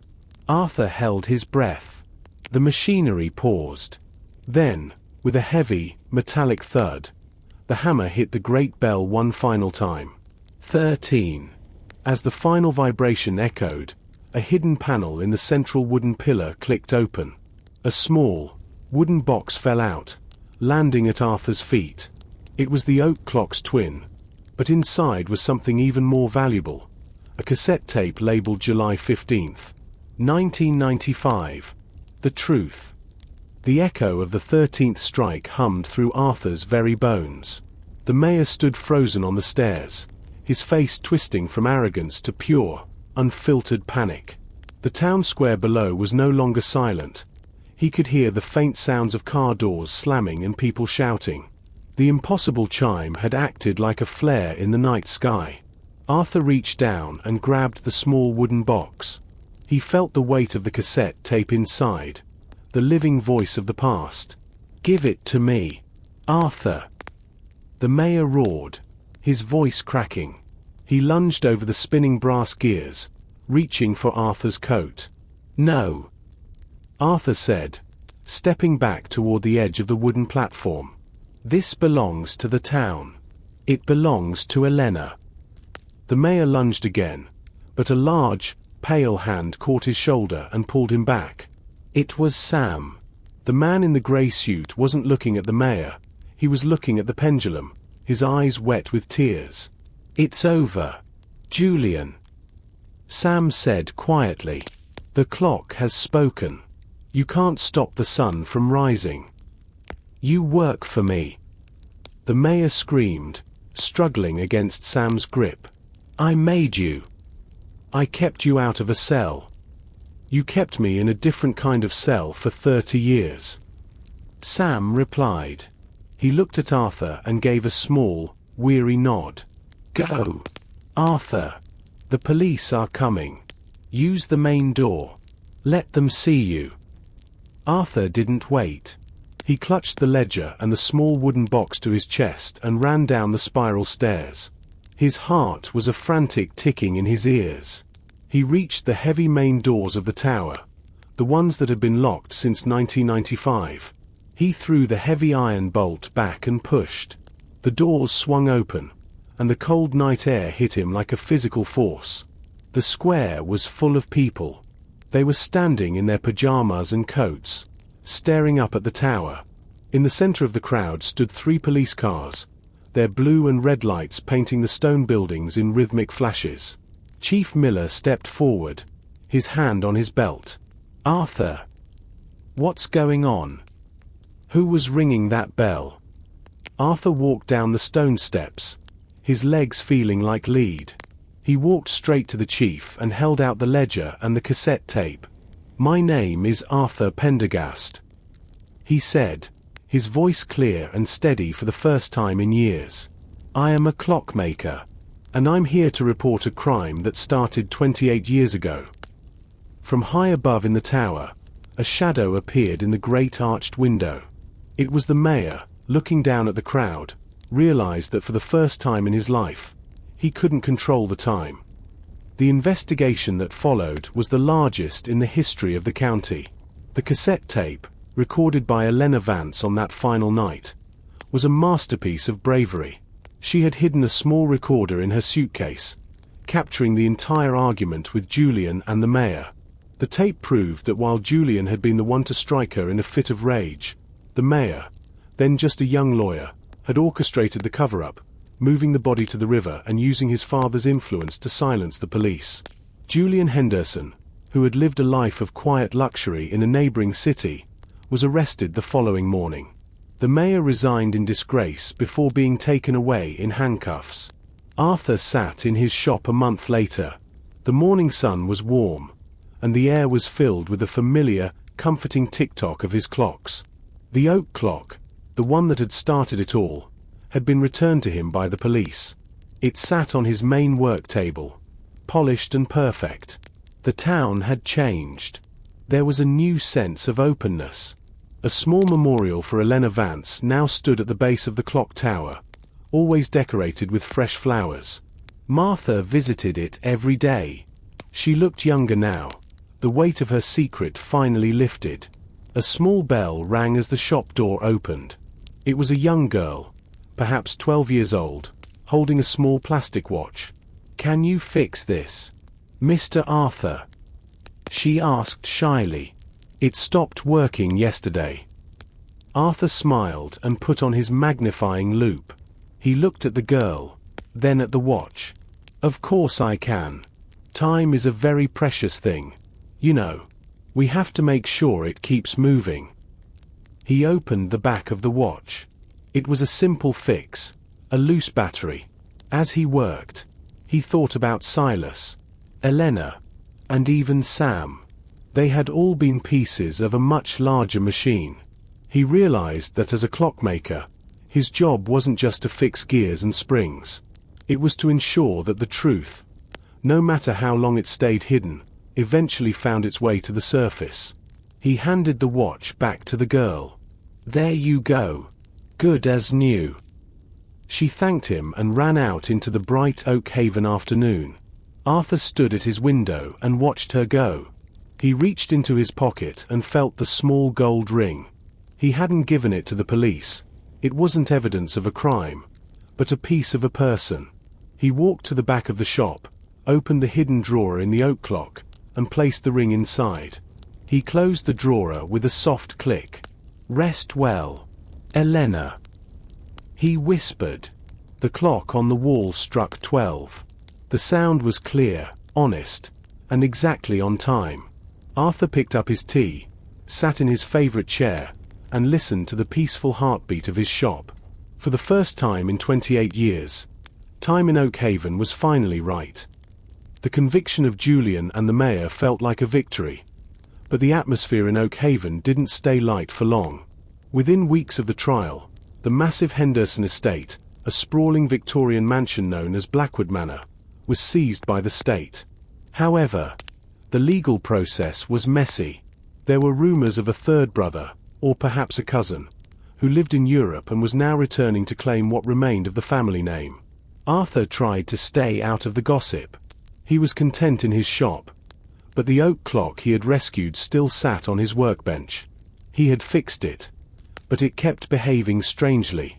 Every night at exactly 3:13 a.m., the clock would chime once, a low, mournful tone that didn't match its usual bright ring. One rainy Tuesday, Arthur was polishing the brass pendulum when the shop door opened. It wasn't a local. The man was young, perhaps in his late 20s, with sharp features and a suit that looked far too expensive for a rainy day in a small town. "Mr. Pendergast?" the man asked. His voice had a slight accent, perhaps British or Swiss. "I am," Arthur said, setting down his cloth. "Can I help you?" "My name is Victor. I am the legal representative for the Henderson Estate's international interests." He didn't offer a hand to shake. Instead, he walked slowly around the shop, his eyes scanning the shelves. "I believe you have an item that belongs to the family. An antique oak clock." Arthur felt the familiar tightening in his chest. "That clock was evidence in a murder trial, young man. It was returned to me by the court because the person who originally commissioned its repair, Silas Vance, is deceased, and I am its current caretaker." Victor stopped in front of the oak clock. He leaned in, his face inches from the glass. "It's a remarkable piece. But you see, Mr. Pendergast, the clock isn't just a timepiece. It's a key. My clients are not interested in the crimes of Julian or the mayor. They are interested in the ledger that was mentioned in the news. The ledger is with the police," Arthur said firmly. Victor turned, a thin, cold smile on his lips. "The public ledger is with the police. We are looking for the private one. The one that lists the accounts held in Zurich. The one Silas Vance hid before he died." Arthur realized then that the mystery of 1995 was only the tip of the iceberg. The Hendersons hadn't just been stealing from the town. They were part of something much larger, and Silas Vance had been deeper in the web than anyone realized. "I don't know what you're talking about," Arthur lied. Victor reached into his pocket and pulled out a small, gold coin. He placed it on the counter. It was the same design as the one Martha had described, the one the old Mr. Henderson used to play with. "Check the clock again, Arthur," Victor whispered. "Check the weights." Silas didn't just hide a tape. He hid a map to a fortune. "And my clients will not let a clockmaker stand in their way." He turned and walked out into the rain, leaving the gold coin spinning on the counter. Arthur stared at the gold coin as it finally stopped spinning and lay flat on the glass counter. It featured a crest he didn't recognize, a hooded falcon perched atop a broken gear. It was an ominous symbol for a clockmaker.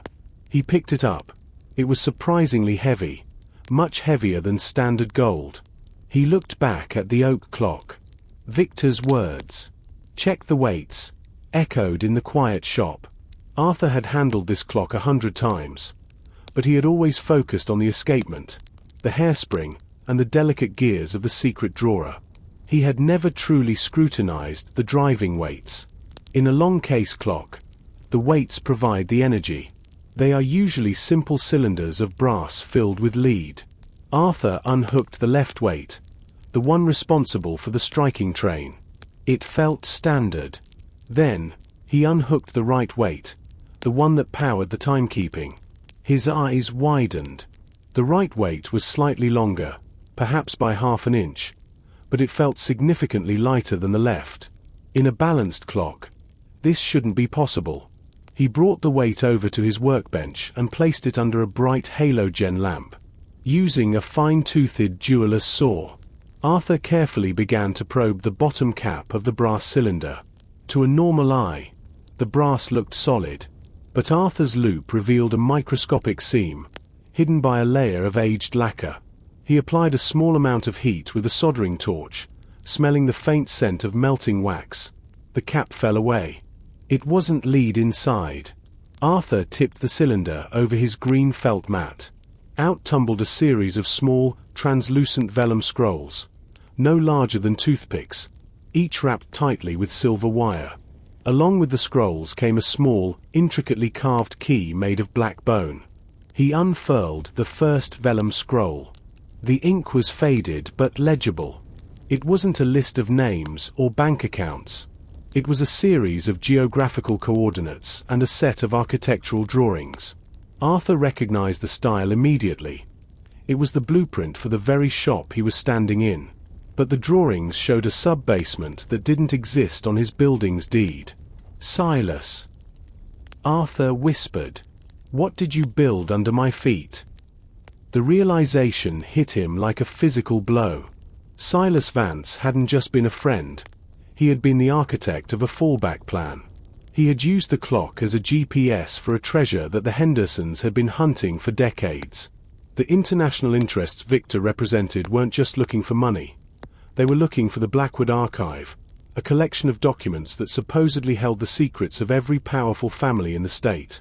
Suddenly, the floorboards in the back of the shop creaked. Arthur froze, the black bone key clutched in his palm. The shop was locked, but he remembered Victor's cold smile. He turned off his workbench lamp, plunging the room into shadows.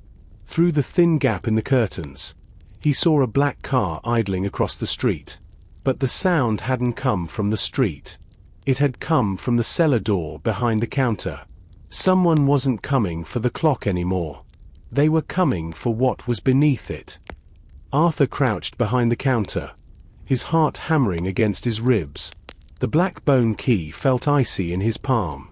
The creak from the cellar hadn't been a random settling of the house. It was rhythmic, the sound of wood being strained by a deliberate weight. Someone was already inside the building, coming up from below. He reached under the counter and grabbed a heavy brass candlestick. It was a poor weapon, but it was all he had. The cellar door, located just behind his repair desk, began to vibrate. The old iron bolt he had installed years ago rattled in its housing. Arthur realized he couldn't stay in the shop. If Victor's men were coming through the basement, they already knew about the substructure Silas had drawn. He looked at the vellum scroll again by the dim light of the street lamps outside. The blueprint indicated a secondary egress, a way out, hidden behind the main fireplace in the back room. He moved silently, his socks muffled by the rug. He reached the back room, a small living area where he usually drank his evening tea. The fireplace was old, built from heavy river stones. He ran his fingers along the mantel, searching for a trigger.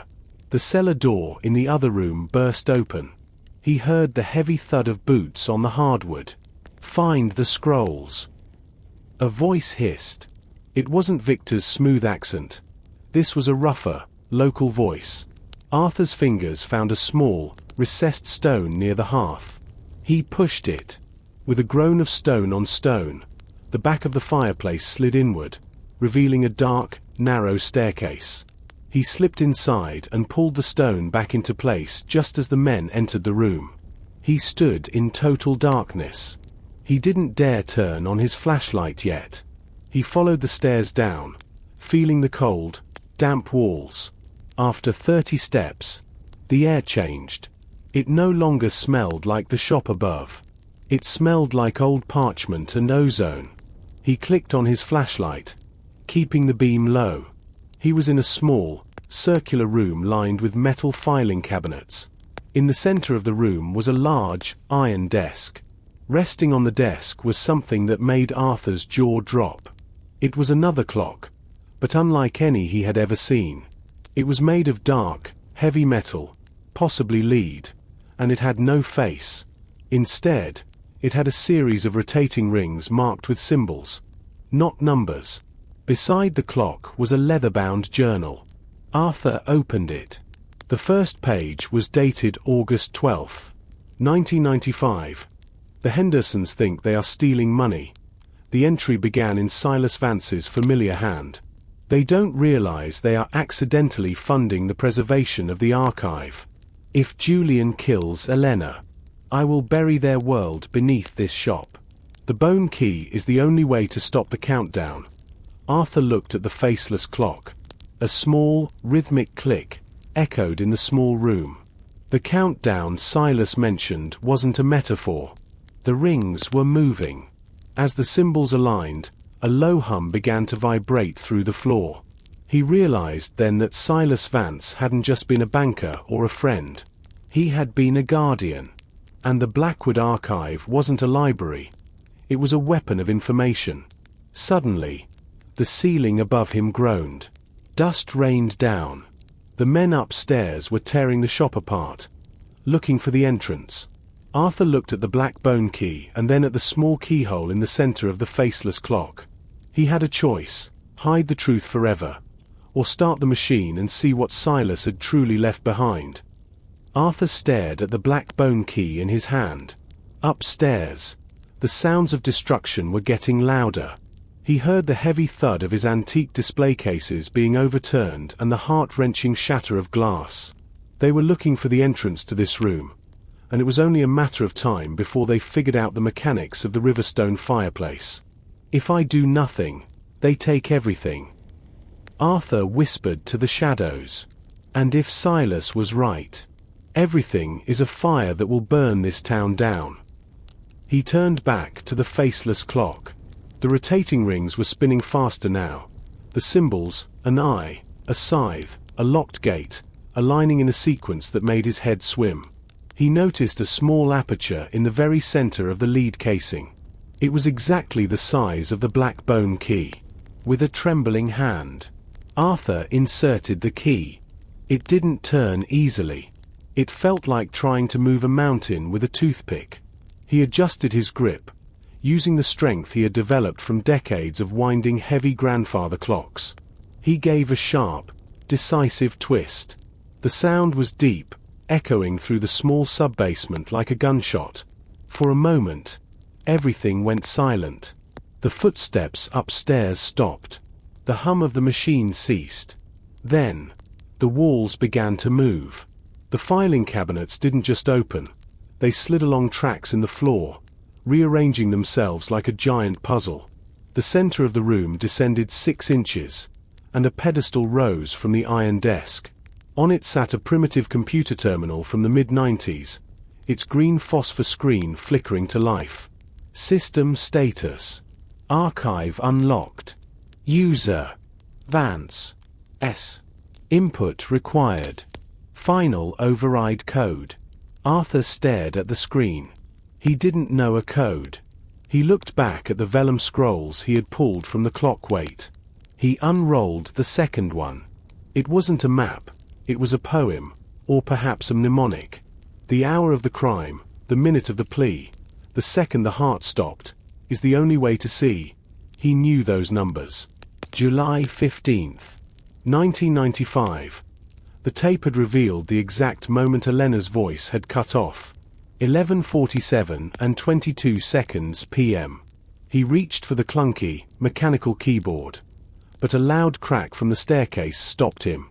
The stone door at the top of the stairs had been forced. A flashlight beam cut through the darkness, hitting the top of the spiral steps. "He's down there!" A voice yelled. "I see light." Arthur scrambled to the keyboard. His fingers flew across the keys, hitting 1-147-2-2.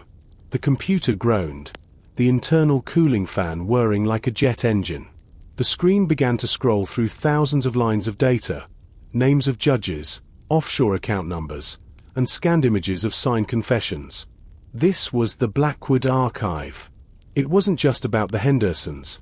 It was a spiderweb that connected Oakhaven to the highest levels of the state government. "Stop right there." Pendergast. Arthur looked up. 2 men were halfway down the stairs. One was holding a crowbar, the other a heavy pistol. But behind them, Victor stepped into the light. He looked ruffled, his expensive suit covered in stone dust, but his eyes were burning with a terrifying hunger. "The code, Arthur," Victor said, his voice dropping to a dangerous purr. "Give me the terminal, and I might let you walk out of this basement." Arthur looked at the screen, then at the man who represented the darkness Silas had died to hide. He realized the computer had a print function, but it also had a delete all. Arthur looked at the flashing green cursor. The delete all button was a physical key on this vintage keyboard, a red one, worn smooth by Silas's thumb. Victor took another step down, the pistol in his associate's hand leveled at Arthur's chest. "You're a man of gears and springs, Arthur," Victor said, his voice echoing off the damp stone. "You understand that when a piece of machinery is broken beyond repair, it must be discarded. The Hendersons were a broken gear. My clients are the mainspring. Don't let yourself become debris." Arthur's hand hovered over the red key. "If your clients are so powerful, why do they need a dead man's files?" Victor laughed. "Power isn't just about money, Arthur. It's about leverage. This archive contains the unbreakable bonds of 100 men who think they are untouchable. Silas Vance was a genius, but he was a fool to think he could hoard this kind of lightning in a basement." Arthur noticed something then. A small wire running from the back of the terminal into the floorboards. It wasn't just a power cable. He followed it with his eyes toward the faceless clock. The black bone key was still in the lock. If he turned it the other way, what would happen? "The hour of the crime was the code to open the gate," Arthur said, his voice gaining a sudden, calm clarity. But Silas was a clockmaker at heart. He never built a system without a fail-safe. "Step away from the desk," the man with the gun growled. "I can't do that," Arthur replied, "because if I move my hand, the pressure sensor under this keyboard will trigger a high-frequency erase. You'll have a basement full of empty magnetic tape and a very angry group of clients." Victor signaled for the gunman to lower his weapon. He was intrigued. A dead man's switch. Typical Silas. "What do you want, Arthur?" "Money. Protection. You've seen the files." You know we can provide anything." Arthur looked at the green screen. He saw names he recognized. Men who shook hands in public and stole lives in private. He thought about Elena. He thought about the 28 years of silence that had finally been broken by a 13th chime. "I want the same thing Silas wanted," Arthur said. He grabbed the black bone key. "I want the clock to stop." With a sudden, violent twist, he turned the bone key a full 180 degrees counterclockwise. The basement groaned. The heavy filing cabinets didn't slide this time. They began to vibrate with a terrifying intensity. The green screen on the terminal didn't delete the data. It began to transmit it. A modem-connected light flickered to life, a digital scream filling the room as 1995 technology attempted to broadcast the archive to every news outlet and police precinct in the state. "What did you do?" Victor screamed, lunging forward. "I set the alarm," Arthur shouted over the noise. Suddenly, the ceiling didn't just groan, it buckled. The secondary egress wasn't just a way out. It was a self-destruct mechanism for the shop above. Silas Vance had ensured that if the archive were ever forced, the evidence would be sent, and the physical location would be buried. The basement was no longer a tomb of secrets. It had become a collapsing ribcage of stone and timber. The digital scream of the modem was a desperate, mechanical cry as it fought to push decades of corruption through the thin telephone lines Silas had hidden beneath the floorboards. "Kill the power!" Victor screamed, his face contorted in a mask of primal fury. The gunman didn't hesitate. He fired 3 rounds into the terminal. The green phosphor screen shattered, showering the room in glass and sparks. Smoke began to curl from the casing, smelling of burnt ozone and melting plastic. But the modem-connected light didn't die. It stayed a defiant, flickering amber. "It's not in the box, Victor." Arthur yelled over the roar of the crumbling ceiling. "The transmitter is in the clock." Arthur's eyes darted to the faceless lead clock. The concentric rings were now spinning so fast they appeared as a blurred, silver cylinder. The hum had grown into a bone-rattling vibration that made Arthur's teeth ache. The transmission wasn't coming from the computer. The terminal had merely been the interface. The real engine was the clockwork. A massive support beam from the shop above crashed down, smashing the iron desk in half. Victor's men scrambled back toward the spiral stairs as the stone walls began to weep dust and mortar. The secondary egress was failing, or rather, it was succeeding perfectly. Silas Vance had designed this room to be a one-way trip for the truth. "Get the clock," Victor ordered, pointing his trembling finger at the lead machine. "If we can't stop the signal, we take the source." The 2 henchmen lunged toward the pedestal, but the floor beneath them tilted sharply. The sub-basement was settling into the soft riverbed earth upon which Oakhaven was built. Arthur gripped the edge of a filing cabinet, his knuckles white. He saw the black bone key still vibrating in the lock of the lead clock. If Victor took that clock, he could still find a way to decrypt the remaining data. The transmission was only half the battle. The physical archive, the hard copies and the master keys, was still in this room. Arthur realized he couldn't leave with the truth. He had to stay to ensure it was buried. He looked at the shadows of the 2 men struggling to lift the heavy lead clock. They were strong, but they didn't understand the physics of the machine. The lead casing was anchored to the bedrock. "It won't move," the man with the crowbar yelled. "It's bolted to the earth." "Then break it open," Victor shrieked. Arthur saw his chance. He reached into his tool bag, which was still strapped to his shoulder. He pulled out his heavy-duty clockmaker's hammer, the one with the hardened steel head.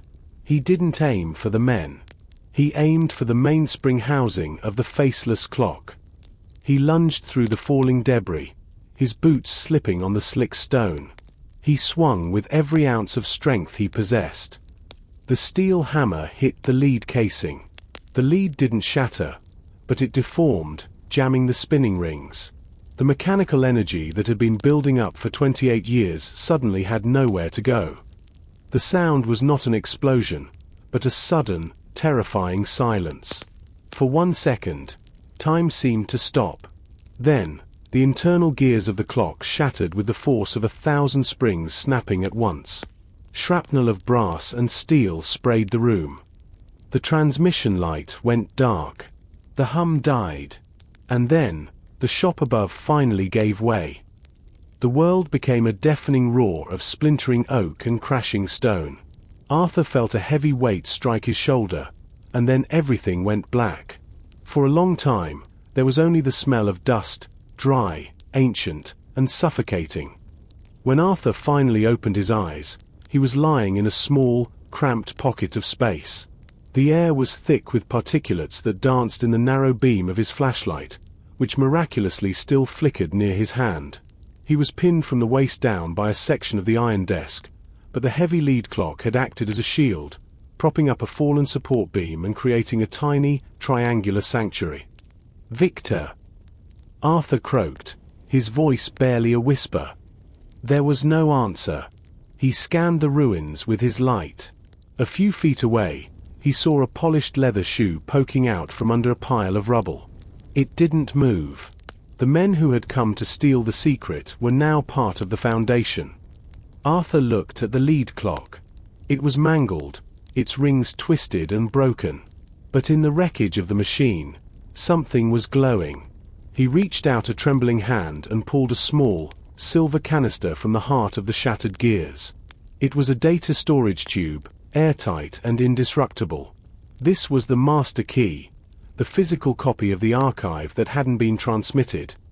He realized he was the only one left who knew what was in the files. The transmission had likely reached the authorities, but without this key, the encryption would take years to break. He held the history of a state's corruption in the palm of his hand. He heard a muffled sound from above, the rhythmic mechanical beat of heavy machinery. Digging. The town hadn't abandoned him. They had heard the collapse and were coming for the man who had given them back their voice. Arthur looked at the silver canister. He thought about the chaos the transmission would cause, the trials, the ruined families, the collapsed institutions. He thought about the 13th strike and how it had felt to finally hear the truth. But he also knew that power like this, in the wrong hands, was just another gear in a broken machine. As the first sliver of moonlight broke through the debris above, Arthur made a decision. He didn't hide the canister in his pocket. He didn't bury it deeper. Instead, he looked up at the rescue workers who were finally clearing the path. "Down here!" he shouted, his voice stronger now. Chief Miller's face appeared in the gap, covered in sweat and soot. "Arthur! Hang on, we're getting you out." "Chief!" Arthur called out, holding the silver canister high so the moonlight hit it. "I found something. Something Silas Vance wanted the world to see." He didn't know if he would ever go back to fixing clocks. His shop was a crater, his life's work buried in the dirt. But as the paramedics lifted him onto a stretcher, he felt a strange sense of lightness. The clock had stopped, the countdown was over, and for the first time in his life, Arthur Pendergast wasn't worried about the time. He looked at the crowd gathered around the ruins of his shop. Martha was there, her eyes wide with relief. Sam stood at the edge of the police line, a ghost finally finding peace. The secrets were out. The sterile white walls of the Oakhaven Memorial Hospital were a jarring change from the dust and shadows of the sub-basement. Arthur lay in the adjustable bed, his shoulder wrapped in thick bandages and his leg elevated in a cast. The rhythmic beat of the heart monitor was the only clock in the room, and for the first time, its steady pace didn't feel like a deadline. It felt like a heartbeat. He was a hero, or so the nurses told him. The news had already broken. The transmission Arthur had triggered, the alarm, had successfully reached 3 major news outlets and the State Attorney General's office. The data was raw, messy, and encrypted. But the names that had leaked were enough to spark a political wildfire. There was a soft knock on the door. Chief Miller walked in, carrying 2 cups of lukewarm cafeteria coffee. He looked like he hadn't slept in 48 hours. His uniform was wrinkled, and there was still a smudge of brick dust on his collar. "They told me you were awake," Miller said, pulling up a plastic chair. He handed one of the coffees to Arthur. "How are you feeling, Arthur?" "Like a building fell on me," Arthur rasped, taking a cautious sip. "What happened at the shop?" Miller sighed, his shoulders sagging. "It's a total loss, Arthur. The foundation gave way completely. The engineers say there was some kind of ancient, dry-rotted support system down there that just snapped. We found the 2 men who were with Victor. They didn't make it. But Victor." Miller paused, looking at his coffee. "What about Victor?" Arthur asked, his pulse quickening. "He's gone. We found blood on the spiral stairs, and a trail leading out through an old coal chute we didn't even know existed. He's in the wind.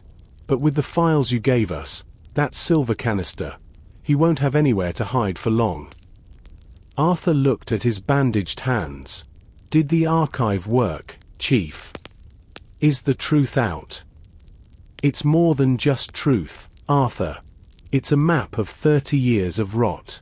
The Attorney General is calling it the Oakhaven Protocol. They've already issued 12 arrest warrants for state officials. And Silas Vance. The papers are calling him a whistleblower from the grave." Arthur leaned his head back against the pillow. Silas had won. But the price had been steep. And the oak clock. The one from the shop. Miller reached into his pocket and pulled out a small, charred piece of wood. It was a fragment of the clock's crown, carved with the image of a small bird. "This is all we could find in the wreckage, Arthur. I'm sorry. I know how much that piece meant to you." Arthur took the fragment. It was warm from the sun hitting it in Miller's pocket. He didn't feel the sadness he expected. The clock had done its job. It had kept time until the time was right. "There's someone else here to see you," Miller said, standing up. "She's been waiting in the hall for 6 hours. I told her only family, but she said she's the closest thing you've got." The door opened, and Martha stepped in. She wasn't wearing her librarian's cardigan. She was wearing a sturdy coat and carrying a small, leather-bound book. Her eyes were red-rimmed, but she was smiling. "Arthur Pendergast," she said, her voice cracking. "You always were a terrible liar. You told me you were just going to the tower." Martha sat by the bed, the leather-bound book resting on her lap. She looked at Arthur with a mixture of pride and worry. The hospital room felt smaller with her presence, filled with the weight of the decades they had both spent in Oakhaven, watching the shadows grow. "The town is talking, Arthur," she said, smoothing the cover of the book. "They're calling you the guardian of the square. But I know you didn't do it for the fame. You did it because Silas asked you to, in his own quiet way." Arthur looked at the charred fragment of the clock in his hand. "I did it because I was tired of the silence, Martha. 28 years of a clock that didn't strike. It was time for it to finish its cycle."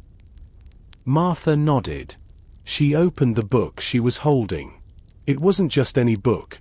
It was a handwritten ledger, but the entries were much older than the ones in the Blackwood archive. The paper was yellowed, the ink a deep, faded sepia. "I went back to the library after the shop fell," Martha explained. "I went to the very back of the historical archives, to the boxes that haven't been opened since the 1920s. I found this. It belonged to Silas's grandfather, Elias Vance." She turned the page to show a beautifully hand-drawn diagram. It wasn't a clock, but a map of the underground waterways that ran beneath the town. The Vances weren't just bankers, Arthur. They were the ones who designed the drainage systems for the original town. They knew the earth better than the Hendersons ever did. Elias wrote about a secondary vault, not for money, but for the town's charter and the original deeds. He called it the Anchor of Oakhaven. Arthur leaned forward, ignoring the sharp pain in his shoulder. The anchor. Victor was looking for the Blackwood archive, but Silas's notes mentioned the archive was just a preservation project. He was preserving the anchor. Exactly, Martha said, her eyes bright. The Hendersons thought they owned this town because they had the money. But the anchor, it's the legal proof that the land the Henderson mansion sits on, the park, the square, even your shop, was never legally sold to them. It was held in a perpetual trust for the citizens of Oakhaven. Arthur realized the magnitude of what she was saying.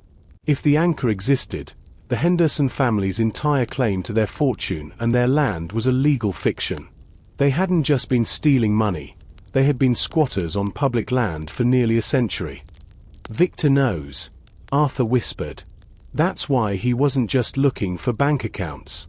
He was looking for the deeds. If those documents are still in that sub-basement, and he finds a way back in. He won't, Martha said firmly. The police have the area cordoned off. But more importantly, Elias's book says the anchor isn't under your shop. The shop was the shield. The archive was the distraction. She pointed to a specific spot on the map, a point where 3 underground streams met directly beneath the town's old stone bridge. The anchor is at the bridge, Arthur, where Elena was supposed to meet Julian that night. She wasn't just going to the tower, she was going to the bridge first. Arthur felt a chill. The bridge was only a few hundred yards from the ruined shop. If Victor had escaped through a coal chute and followed the underground waterways, he wasn't running away. He was heading for the true heart of the mystery. Arthur felt a surge of adrenaline that defied his physical injuries. The hospital bed, once a sanctuary of recovery, suddenly felt like a cage. If Victor was headed for the old stone bridge, the battle for Oakhaven wasn't over. It had merely shifted to a more dangerous terrain. Martha, you have to tell Chief Miller, Arthur urged, trying to sit up. A sharp, white-hot pain flared in his leg, forcing him back against the pillows. Victor isn't running.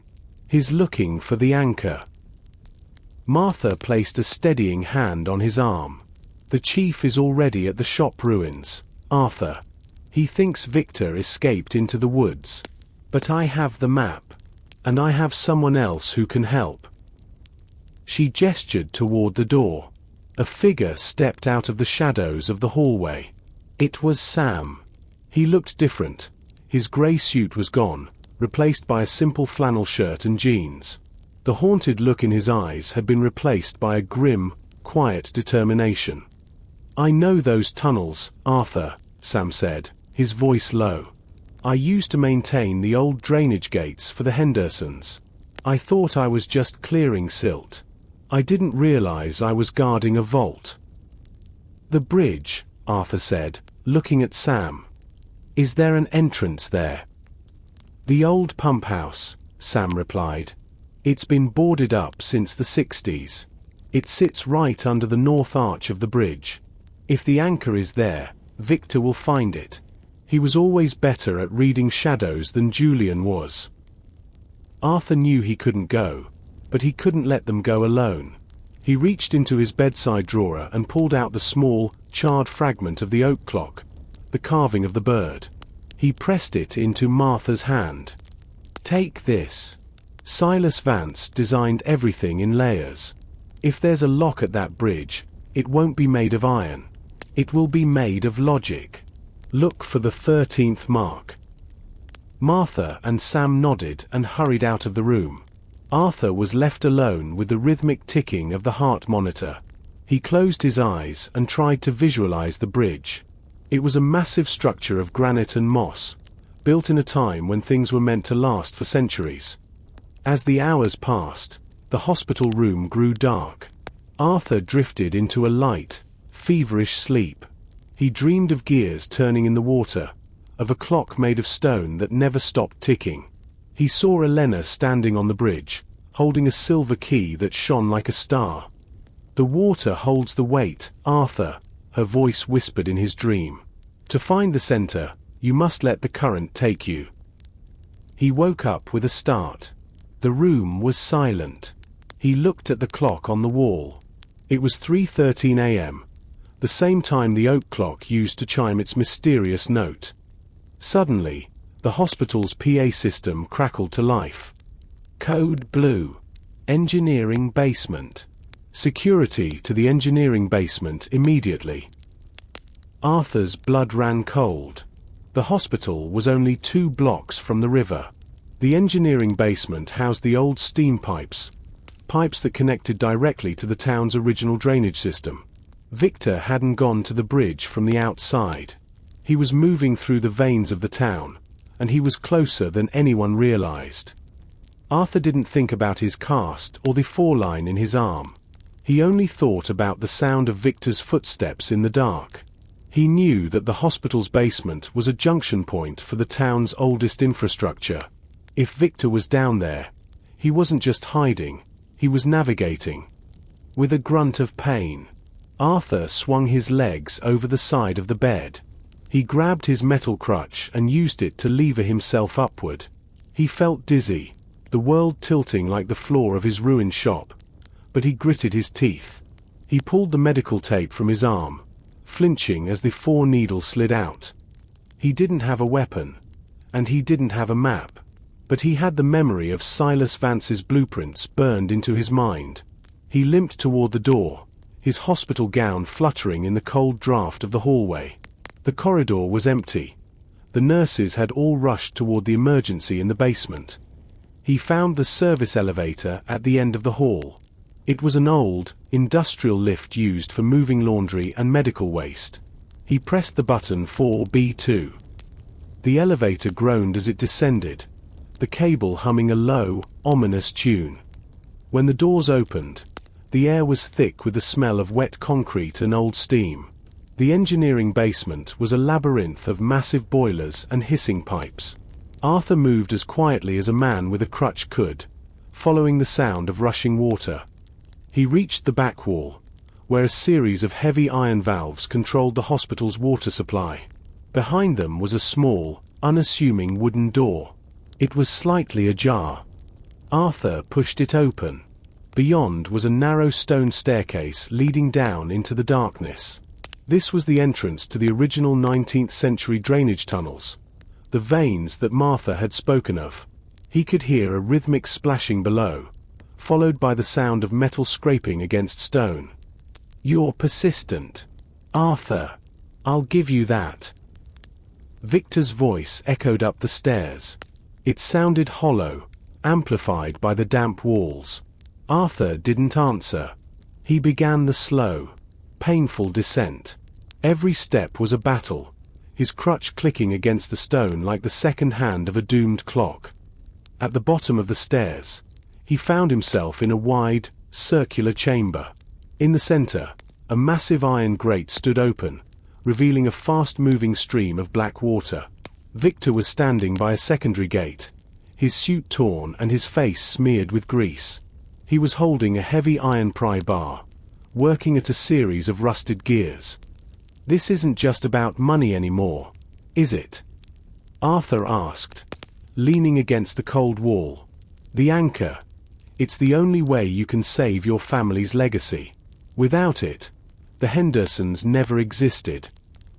Victor didn't look up. "The Hendersons are a name on a piece of paper, Arthur. But the power they wielded was real. If I find the anchor, I can rewrite the history of this town. I can make sure Elena Vance is remembered as a runaway, and Silas as a thief." "You're too late," Arthur said. "The archive is already out. The world knows the truth. The world has a very short memory." Victor snapped, finally turning to face him. He looked exhausted, but his eyes were bright with a manic fever. "Data can be deleted. Records can be challenged. But a deed, a physical, ironclad deed from the Founding Fathers, that is a constant." He gave the pry bar a final, violent shove. With a scream of complaining metal, the secondary gate began to rise. Behind it was a small, dry alcove carved directly into the bedrock. Arthur watched as Victor stepped inside. He saw a small, stone pedestal. On it sat a cylinder made of lead and wrapped in heavy chains. This was it. The anchor. The true heart of Oakhaven. Victor reached for the chains. But then he froze. He looked at the base of the pedestal. There was no keyhole. There was only a series of 12 small, circular depressions arranged like the face of a clock. The 13th mark. Arthur whispered. Victor stared at the 12 empty circles in the stone. He began frantically pressing the depressions, trying to find a pattern. But the pedestal remained cold and unresponsive. "What is this?" he screamed, his voice bouncing off the vaulted ceiling. "A combination. A code." Arthur limped into the alcove, the damp air making his chest ache. "It's a balance." Victor. Silas didn't just hide things behind locks. He hid them behind the very thing the Hendersons tried to steal. Time. Arthur looked at the 12 circles. They were perfectly spaced, like the hours on a watch. But in the center, where the hands would meet, there was a jagged, star-shaped hole. He reached into his pocket and pulled out the charred fragment Martha had given him, the small, wooden bird that had once crowned the oak clock. "The bird isn't a decoration," Arthur said, his voice echoing with a strange authority. "It's a cam. A mechanical part." He stepped forward, ignoring the way Victor's hand twitched toward the pry bar. Arthur leaned over the pedestal and pressed the wooden bird into the center hole. It fit perfectly. He felt a faint, magnetic pull as the wood met the stone.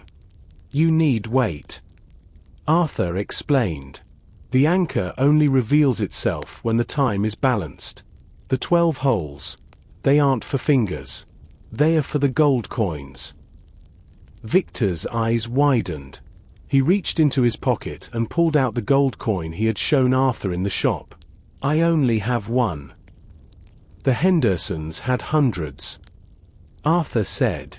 They used them as bribes, as symbols of their power. But Silas knew that if they ever tried to open the anchor, they would have to give back every cent they stole to fill those 12 slots. Suddenly, the tunnel behind them erupted with light. Martha and Sam appeared, their flashlights cutting through the gloom. Martha was carrying a heavy velvet bag, the one Silas had kept in his private vault. "We found them, Arthur," Martha shouted. "Silas didn't spend the money he found. He kept it for this." She ran to the pedestal and began placing the heavy gold coins into the depressions. 1, 2, 3. As each coin settled, a low, musical chime rang out from deep within the stone. The floor began to vibrate, and the black water in the central channel began to rise, swirling around the base of the pedestal. Victor lunged for the bag, but Sam caught him by the collar, pinning him against the damp wall. "It's over, Victor," Sam growled. "The cycle is closing." As the 12th coin was placed, the wooden bird in the center began to spin. It moved slowly at first, then faster, until it was a blur of charred oak. The lead cylinder on the pedestal didn't open. It melted. The lead turned to a liquid, silver-gray pool, revealing a scroll made of pure, hammered gold hidden inside. This was the anchor, the original deed of Oakhaven, inscribed in a metal that would never rust, never rot, and never burn. The 13th mark, Arthur whispered, pointing to the very top of the gold scroll. There, engraved in the metal, was a small image of the Oakhaven Bridge. But as the pedestal fully opened, a secondary mechanism triggered. The rising water in the channel wasn't just for show. The floor of the alcove began to tilt. Silas Vance had designed one final failsafe. If the anchor were ever revealed, the chamber would flood to ensure the wrong hands could never carry it away. "We have to go," Sam yelled, dragging Victor toward the stairs. "The river is coming in." Arthur grabbed the gold scroll. It was heavy and cold. He looked at Martha, who was already heading for the ladder. But as he turned to follow, the wooden bird stopped spinning. It pointed directly at a small lever hidden behind the pedestal. "Wait," Arthur said, his eyes narrowing. "There's more." The roar of the rising river was now a physical presence, a deep bass drum that vibrated in Arthur's teeth. Water began to spill over the lip of the stone channel, soaking his hospital gown and swirling around his boots. Martha and Sam were already halfway up the iron ladder, their voices lost in the cacophony of the rushing current. Arthur reached for the lever. It wasn't made of gold or lead. It was simple, unadorned iron, hidden in the shadows of the pedestal's base. He pulled it. Instead of a trapdoor or an explosion, the sound that followed was a sequence of high-pitched pings, the sound of clockwork springs being released under immense tension. Above the alcove, a series of hidden sluice gates began to close. The water, which had been threatening to drown them, was suddenly diverted into a secondary overflow pipe. Silas hadn't designed the room to kill the person who found the anchor. He had designed it to test their focus. If they ran in fear, the room would flood. If they stayed to finish the sequence, the machine would save them. "Arthur! Move!" Sam's voice boomed as he reached down from the ladder, his hand outstretched. Arthur tucked the gold scroll under his arm and gripped his crutch. He hobbled to the ladder, the water now at his knees. With Sam's help, he hauled himself up the rungs, his injured legs screaming in protest. They scrambled into the upper maintenance tunnel just as the lower chamber filled completely with the diverted river water, sealing the pedestal beneath 10 feet of liquid silence. Victor was slumped against the brick wall of the upper tunnel, his spirits seemingly broken. He stared at the gold scroll in Arthur's arms with a hollow, defeated expression. The international interests he served had no use for a man who failed so publicly. "Why didn't you let it flood?" Victor whispered, his voice trembling. "You could have let the water take me. You could have ended the Henderson line right there." Arthur leaned against the damp bricks, gasping for air. "I'm a clockmaker. Victor. I don't break things. I restore them." The town needed its history back, not more blood in the water. Martha stepped forward, taking the gold scroll from Arthur. She unrolled it slightly. The metal was so thin it felt like silk, yet it was indestructible. The text was not just a deed. It was a list of every family that had contributed to the building of Oakhaven. "Look at this," Martha whispered, her flashlight illuminating the bottom of the scroll. "There's a signature here. It's not a Vance or a Henderson. It's a collective mark. The people of the river." The town was never meant to be owned by one man. It was a partnership. They made their way back through the veins, emerging through the hospital's engineering basement.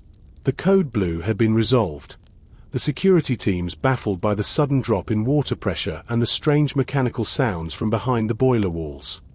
When they stepped out into the cool night air of the hospital parking lot, the sky was beginning to turn a pale, pre-dawn grey. Chief Miller was there, surrounded by state troopers and a fleet of black SUVs. Arthur didn't wait for the questions. He walked, slowly, painfully, to the chief and handed over the gold scroll. "The anchor," Arthur said. "Oakhaven is officially a public trust. The Henderson estate, the accounts, the land, it all belongs back to the people now. Silas Vance's work is done." Chief Miller took the scroll with a look of awe. He looked at the ruined shop down the street, then back at the small, injured man in the hospital gown. "And what about you, Arthur? Your shop is gone. Your tools are buried." Arthur looked at the rising sun. For the first time in years, he didn't feel the need to check his watch. "I think I've spent enough time in the past. Chief, maybe it's time Oakhaven had a new clock. One that starts at year 0. The weeks following the recovery of the anchor were a whirlwind of legal filings and structural assessments. Oakhaven was no longer a quiet town. It was the epicenter of a national conversation about corporate transparency and the recovery of stolen history. The international interests that Victor represented vanished into the shadows of offshore accounts, leaving behind a trail of abandoned lawsuits. Victor himself had become a key witness, trading his knowledge of the Henderson network for a reduced sentence. Arthur sat on a folding chair in the middle of the empty lot where his shop had once stood. The debris had been cleared, leaving a clean rectangle of dark earth. The air was crisp, smelling of pine and the distant, cooling river. In his lap sat a small wooden box containing the few tools he had managed to salvage from the ruins, a set of precision screwdrivers, a brass loop, and his favorite balance wheel truing tool. It looks smaller without the walls. A voice said. Arthur looked up. It was Martha. She was carrying a thermos and 2 paper cups. She sat down on a nearby crate, pouring him a steaming cup of tea. Space is funny that way. Arthur replied, taking the cup. It feels like there's room for everything now, yet I don't have a single shelf to put a clock on. Martha looked at the empty square. The town council met last night. Now that the anchor has settled the land disputes, the Henderson Trust is being liquidated. They've decided to rebuild the corner of Main and 4th. They want to call it the Vance Pendergast Plaza. Arthur shook his head, a small smile playing on his lips. Silas would have hated that. He liked being the man behind the bank counter, not a name on a plaque. Well, they're doing it anyway, Martha said firmly. And they want you to design the centerpiece. Not a statue, Arthur. A clock. A public clock that sits right where your shop was. They're giving you a budget that would make Julian Henderson weep. Arthur looked at the patch of dirt. He had spent his life repairing the work of other men. Breggart, Harrison, and the nameless master who built the tower clock. He had never built something of his own from the ground up. The idea was terrifying and exhilarating all at once. It shouldn't just be a clock, Arthur said, his mind already spinning with gear ratios and escapement designs. It should be a chronicle. It should show the phases of the moon, the height of the river, and the history of the town. A living machine. He stood up, ignoring the dull ache in his leg. He walked to the center of the lot and poked his crutch into the soft soil. Right here. I'll put the main drive shaft right over the old sub-basement entrance. We'll use the underground stream to power the weights. A water-driven clock. It will never need winding as long as the river flows. And the 13th strike? Martha asked softly. Arthur looked at the horizon, where the old clock tower still stood, silent but no longer threatening. No. No more secrets. Martha. This clock will strike 12 times, clearly and loudly, for everyone to hear. The 13th hour is over. We're back on standard time now. As they sat together in the clearing, a group of workers began to unload crates of limestone nearby. The reconstruction had begun. Arthur felt a familiar weight in his pocket. The small, charred wooden bird. He realized he wasn't going to hide it this time. He was going to cast it in bronze and place it at the very top of the new clock. It wouldn't be a key anymore. It would be a witness. Arthur's hospital-issued cast was finally gone, replaced by a sturdy brace and a slight, permanent limp that he wore like a badge of office. He spent his days in a temporary studio provided by the library, a bright, airy room with high ceilings and drafting tables that smelled of fresh cedar and graphite. The task of designing the Oakhaven Chronos was more than a technical challenge. It was a mathematical symphony. Arthur wanted to create a clock that didn't just mark the passage of seconds, but mirrored the heartbeat of the town.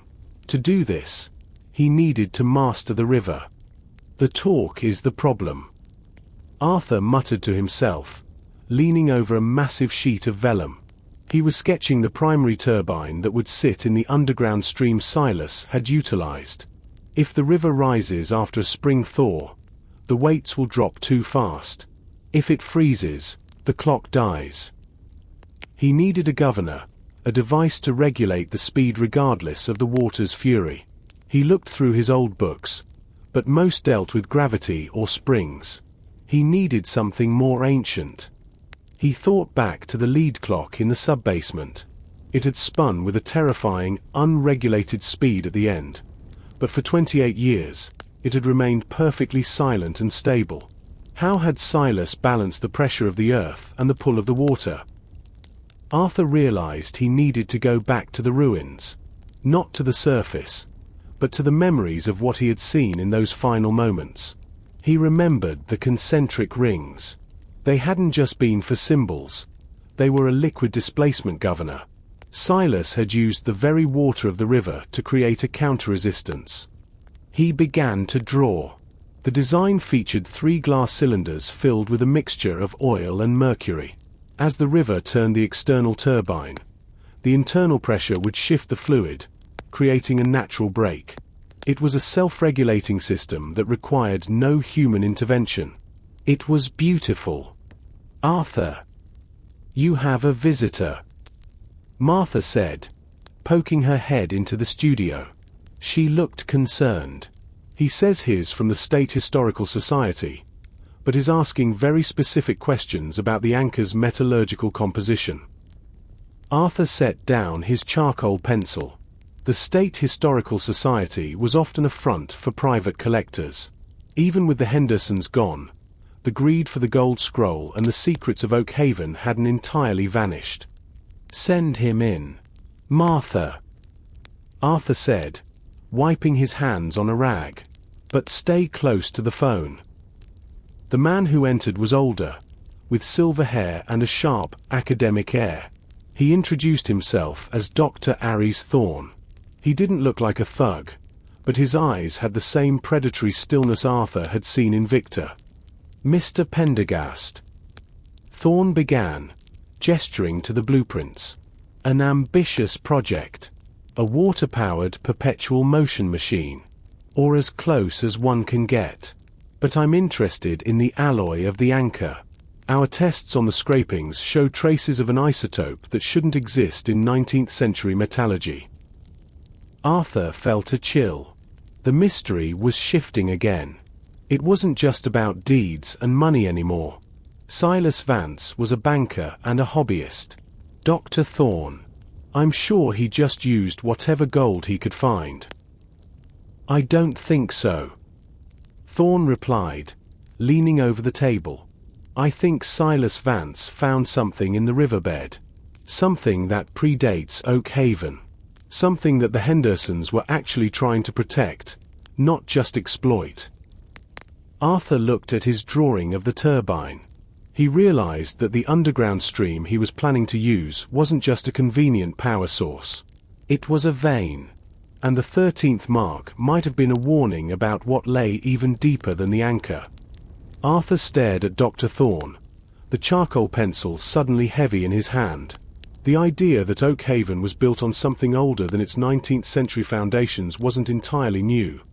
There had always been local legends about the old river culture, but the mention of unknown isotopes suggested a mystery that was less archaeological and more elemental. The Hendersons weren't scientists.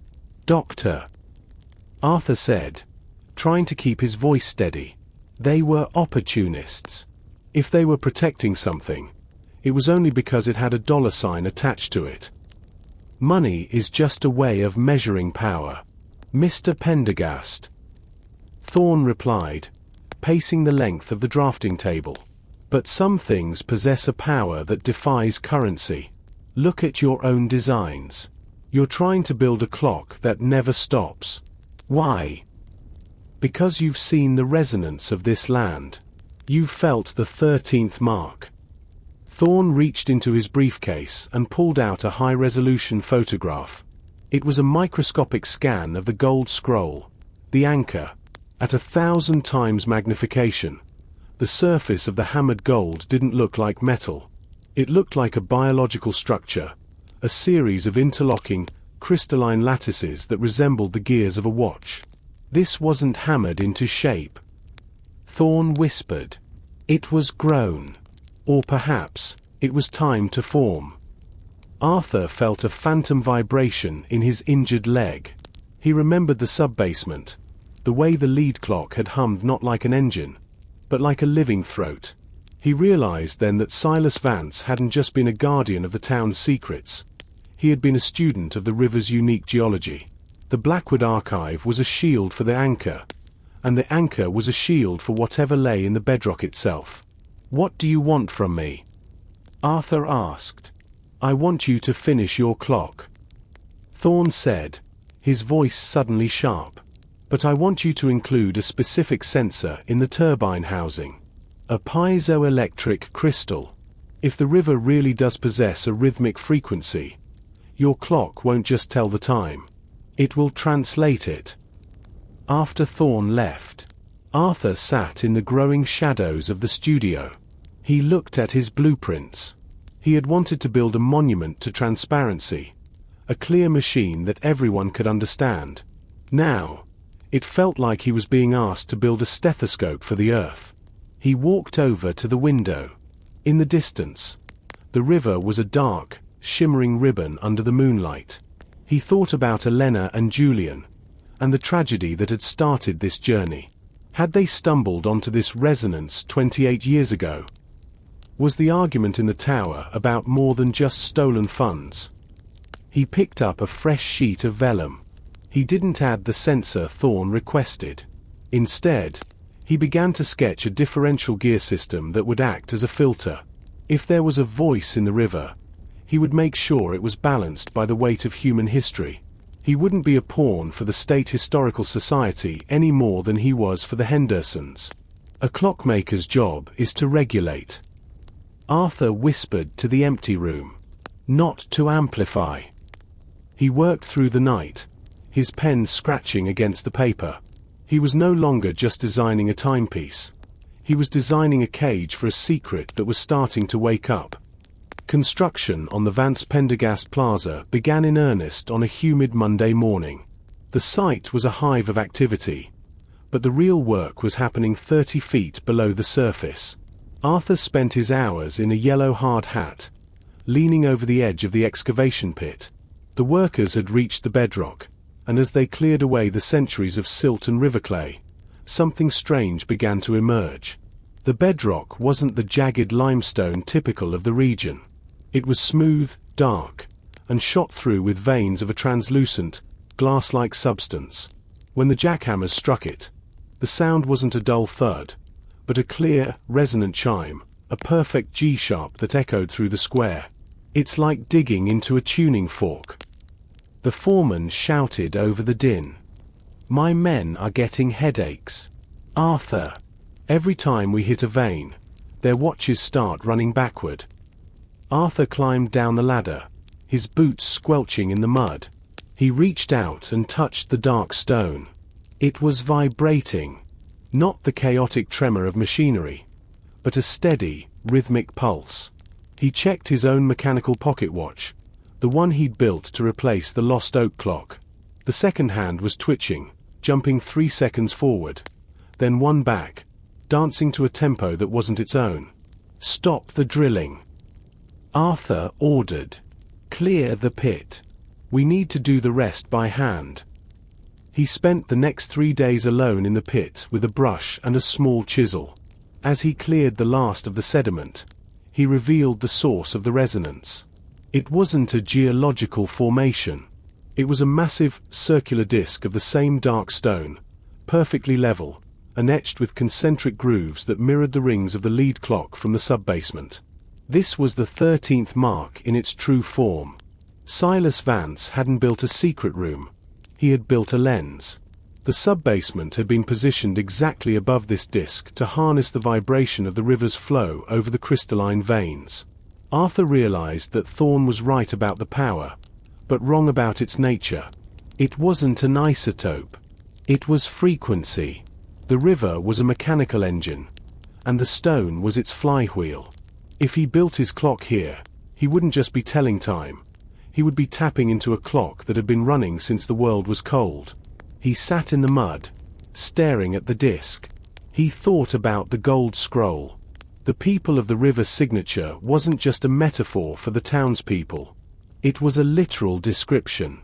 The founders of Oakhaven had discovered this resonance and used it to stabilize their lives, their buildings, and their laws. The Hendersons hadn't just stolen money. They had monopolized the very heartbeat of the town. Arthur pulled a small, piezoelectric sensor from his pocket. Not the one Thorn had given him, but a custom one he'd built to measure harmonic balance. He placed it on the disc. The readings on his handheld meter didn't show numbers. They showed a waveform, a perfect, repeating loop. Within the loop, he saw a tiny, erratic spike. He cross-referenced the timing. The spike occurred every 24 hours, at exactly 3:13 a.m. The 13th hour. Arthur whispered. The vibration wasn't just a sound. It was a leak. Every night, for 1 minute, the frequency shifted. If his clock wasn't perfectly balanced to handle that spike, the resonance would shatter the gears. He didn't just need a governor, he needed a harmonic dampener, something that could absorb a literal crack in time. With the deadline for the plaza's unveiling only 2 weeks away, Arthur retreated into a fever of engineering. He moved his drafting table into the pit itself, living among the shadows of the excavation. He knew that if he didn't solve the 313 spike, the Oakhaven Chronos would not just fail, it would likely disintegrate, taking the new plaza with it. The solution came to him not from a textbook, but from the charred wooden bird. He studied the way the oak had reacted to the fire and the subsequent dampness of the tunnel. The wood had a natural elasticity that the brass and steel lacked. He needed a medium that could breathe with the resonance. Mercury. Arthur muttered, looking at his supplies. No, mercury is too heavy. It would damp the signal, but it wouldn't harmonize. He decided on a daring combination. A liquid silicone escapement. He would house the main balance wheel inside a vacuum-sealed chamber filled with a specific grade of high-viscosity oil. To handle the 3:13 a.m. spike, he designed a secondary shadow pendulum, a heavy rod made of the dark, resonant stone he'd salvaged from the pit's edge. As he worked, he felt a presence above him. Dr. Thorn was standing at the edge of the pit, silhouetted against the afternoon sun. He looked impatient. The sensor. Arthur. Thorn called down. My sponsors are asking for the data. The river's frequency is peaking. I'm busy keeping the town from shaking apart. Doctor. Arthur yelled back, not looking up from his soldering iron. Your sponsors can wait for the unveiling. They aren't patient men. Thorn warned.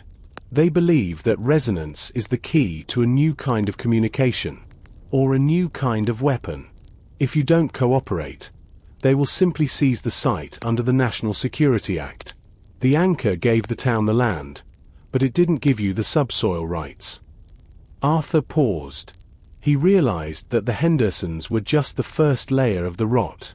The deeper the secret, the more dangerous the predators. He looked at the shadow pendulum. He had designed it to absorb the spike, but he realized he could also use it to mask it. If he tuned the clock to emit a counter-frequency at 3:13 a.m., he could effectively silence the resonance for anyone trying to measure it from the outside. The clock wouldn't just be a monument, it would be a cloaking device. He began to modify the gear train, adding a 13th wheel with offset teeth. It was an intentional error, a mechanical stutter that would occur once a day. To a casual observer, the clock would simply seem to skip a beat. But to the earth, it would be a soothing hand placed on a vibrating string. I'll give you your data, Thorn. Arthur lied, his voice echoing in the pit. But I need the turbine fully installed first. Tell your sponsors to back off until the ribbon is cut. As Thorn walked away, Arthur looked at his hands. They were covered in grease, stone dust, and small burns. He was no longer just a clockmaker. He was a conspirator in a mystery that spanned geological epochs. He realized that Silas Vance hadn't been a banker who liked clocks. He had been a man trying to keep a lid on a volcano. The evening before the dedication. Oakhaven felt like a string tuned too tight. The plaza was finished, a beautiful expanse of cobblestones and native plants surrounding the towering centerpiece, the Oakhaven Kronos. Standing 20 feet tall, the clock was a marvel of bronze and glass, its internal workings visible to all. The river-powered turbine hummed deep underground, a sound felt in the soles of the feet rather than heard in the ears. Arthur stood at the base of the machine, his flashlight tracing the path of the primary drive chain. He was alone. The security guards had been sent on a dinner break funded by an anonymous donor, a gift Arthur knew had come from Thorne's associates. They wanted the site clear for their final measurements. Arthur didn't mind. He had one last adjustment to make. He opened the maintenance hatch at the rear of the clock's base. Inside sat the harmonic dampener, the glass cylinder of silicone oil shimmering like liquid moonlight. Beside it was the 13th wheel, the jagged, offset gear he had designed to silence the 3:13 a.m. spike. "You're not going to find what you're looking for, Doctor," Arthur whispered to the shadows. He knew Thorne was watching from one of the darkened windows overlooking the square. Using a fine-tipped oiler, Arthur lubricated the offset teeth. He then reached into his pocket and pulled out a small, lead-lined box. Inside was the silver storage tube he had recovered from the sub-basement, the master key to the Blackwood archive. He didn't want it in a safe. He wanted it where no one would ever think to look. He secured the tube into the hollow core of the shadow pendulum. As the pendulum swung, the data would be physically integrated into the clock's rhythm. The secret of the town would now power the town's time. Suddenly, a low vibration began to rattle the cobblestones. Arthur checked his pocket watch. It was 3:10 a.m. The spike was approaching. He heard the sound of footsteps. Not the heavy boots of a guard, but the light, rhythmic clicking of high-end dress shoes. Thorne stepped into the light of the plaza, followed by two men carrying a tripod and a sophisticated-looking laser interferometer. "The time is near, Arthur," Thorne said, his voice devoid of its academic veneer. It was cold, professional. "Step away from the hatch. We need to calibrate the beam before the resonance peaks. It's not a signal you can capture, Thorne," Arthur said, standing his ground despite his limp. "It's a pulse. If you try to trap it, you'll just break the gear." "We aren't here to trap it," Thorne replied, signaling his men to set up the tripod. "We're here to synchronize with it. My clients want to know how the people of the river stayed so perfectly in tune for a century. They want the frequency of the anchor." Arthur looked at the clock face. The hands were approaching 3:12. The hum from the ground was rising to a growl. He could feel the dark stone disk beneath the plaza beginning to wake. "The anchor isn't a frequency," Arthur said, reaching for the manual override lever inside the hatch. "It was a promise. And promises aren't for sale." At 3 hours, 12 minutes and 50 seconds, the atmosphere in the square turned electric. The hair on Arthur's arms stood up. Thorne's equipment began to scream with interference. "Now!" Thorne shouted. Arthur pulled the lever. The 13th wheel engaged. The clock gave a sudden, violent shudder. The liquid silicone dampener turned from clear to a deep, swirling purple as it absorbed the massive kinetic energy of the 3:13 spike. Instead of the resonance broadcasting into Thorne's sensors, it was sucked into the clock's internal ballast. The hands of the Oakhaven Kronos didn't move forward. For exactly 60 seconds, they spun backward at a blinding speed, the gears singing a song of reverse time. The air in the square was thick with the scent of ozone and ancient dust. For 60 seconds, the world seemed to hold its breath. Thorne's equipment hissed and sparked, the expensive sensors melting into useless slag as they failed to capture the redirected energy. The hands of the Oakhaven Kronos were a blur of bronze, a whirlwind of time retreating into itself. Then, as the clock struck 3:14 a.m., the spinning stopped. The silence that followed was absolute. The ground stopped vibrating. The hum of the river faded into a gentle, natural gurgle. Thorn stood staring at his blackened monitors, his face a mask of disbelief. He had come for a weapon, but Arthur had given him a mirror, reflecting the energy back into the earth where it belonged. "You've ruined it," Thorn whispered, his voice trembling with rage. "The resonance, the frequency, it's gone." "It's not gone, Doctor," Arthur said, wiping a smudge of grease from his cheek. "It's just balanced. The clock is doing exactly what it was meant to do. It's keeping the secret safe, 1 second at a time." Thorn looked at the massive clock, then at his men. He knew when a game was lost. Without the data, his sponsors would vanish, and he would be just another disgraced academic chasing ghosts in a small town. He turned and walked away into the shadows, leaving his ruined equipment behind. 6 hours later, the sun rose over different Oakhaven.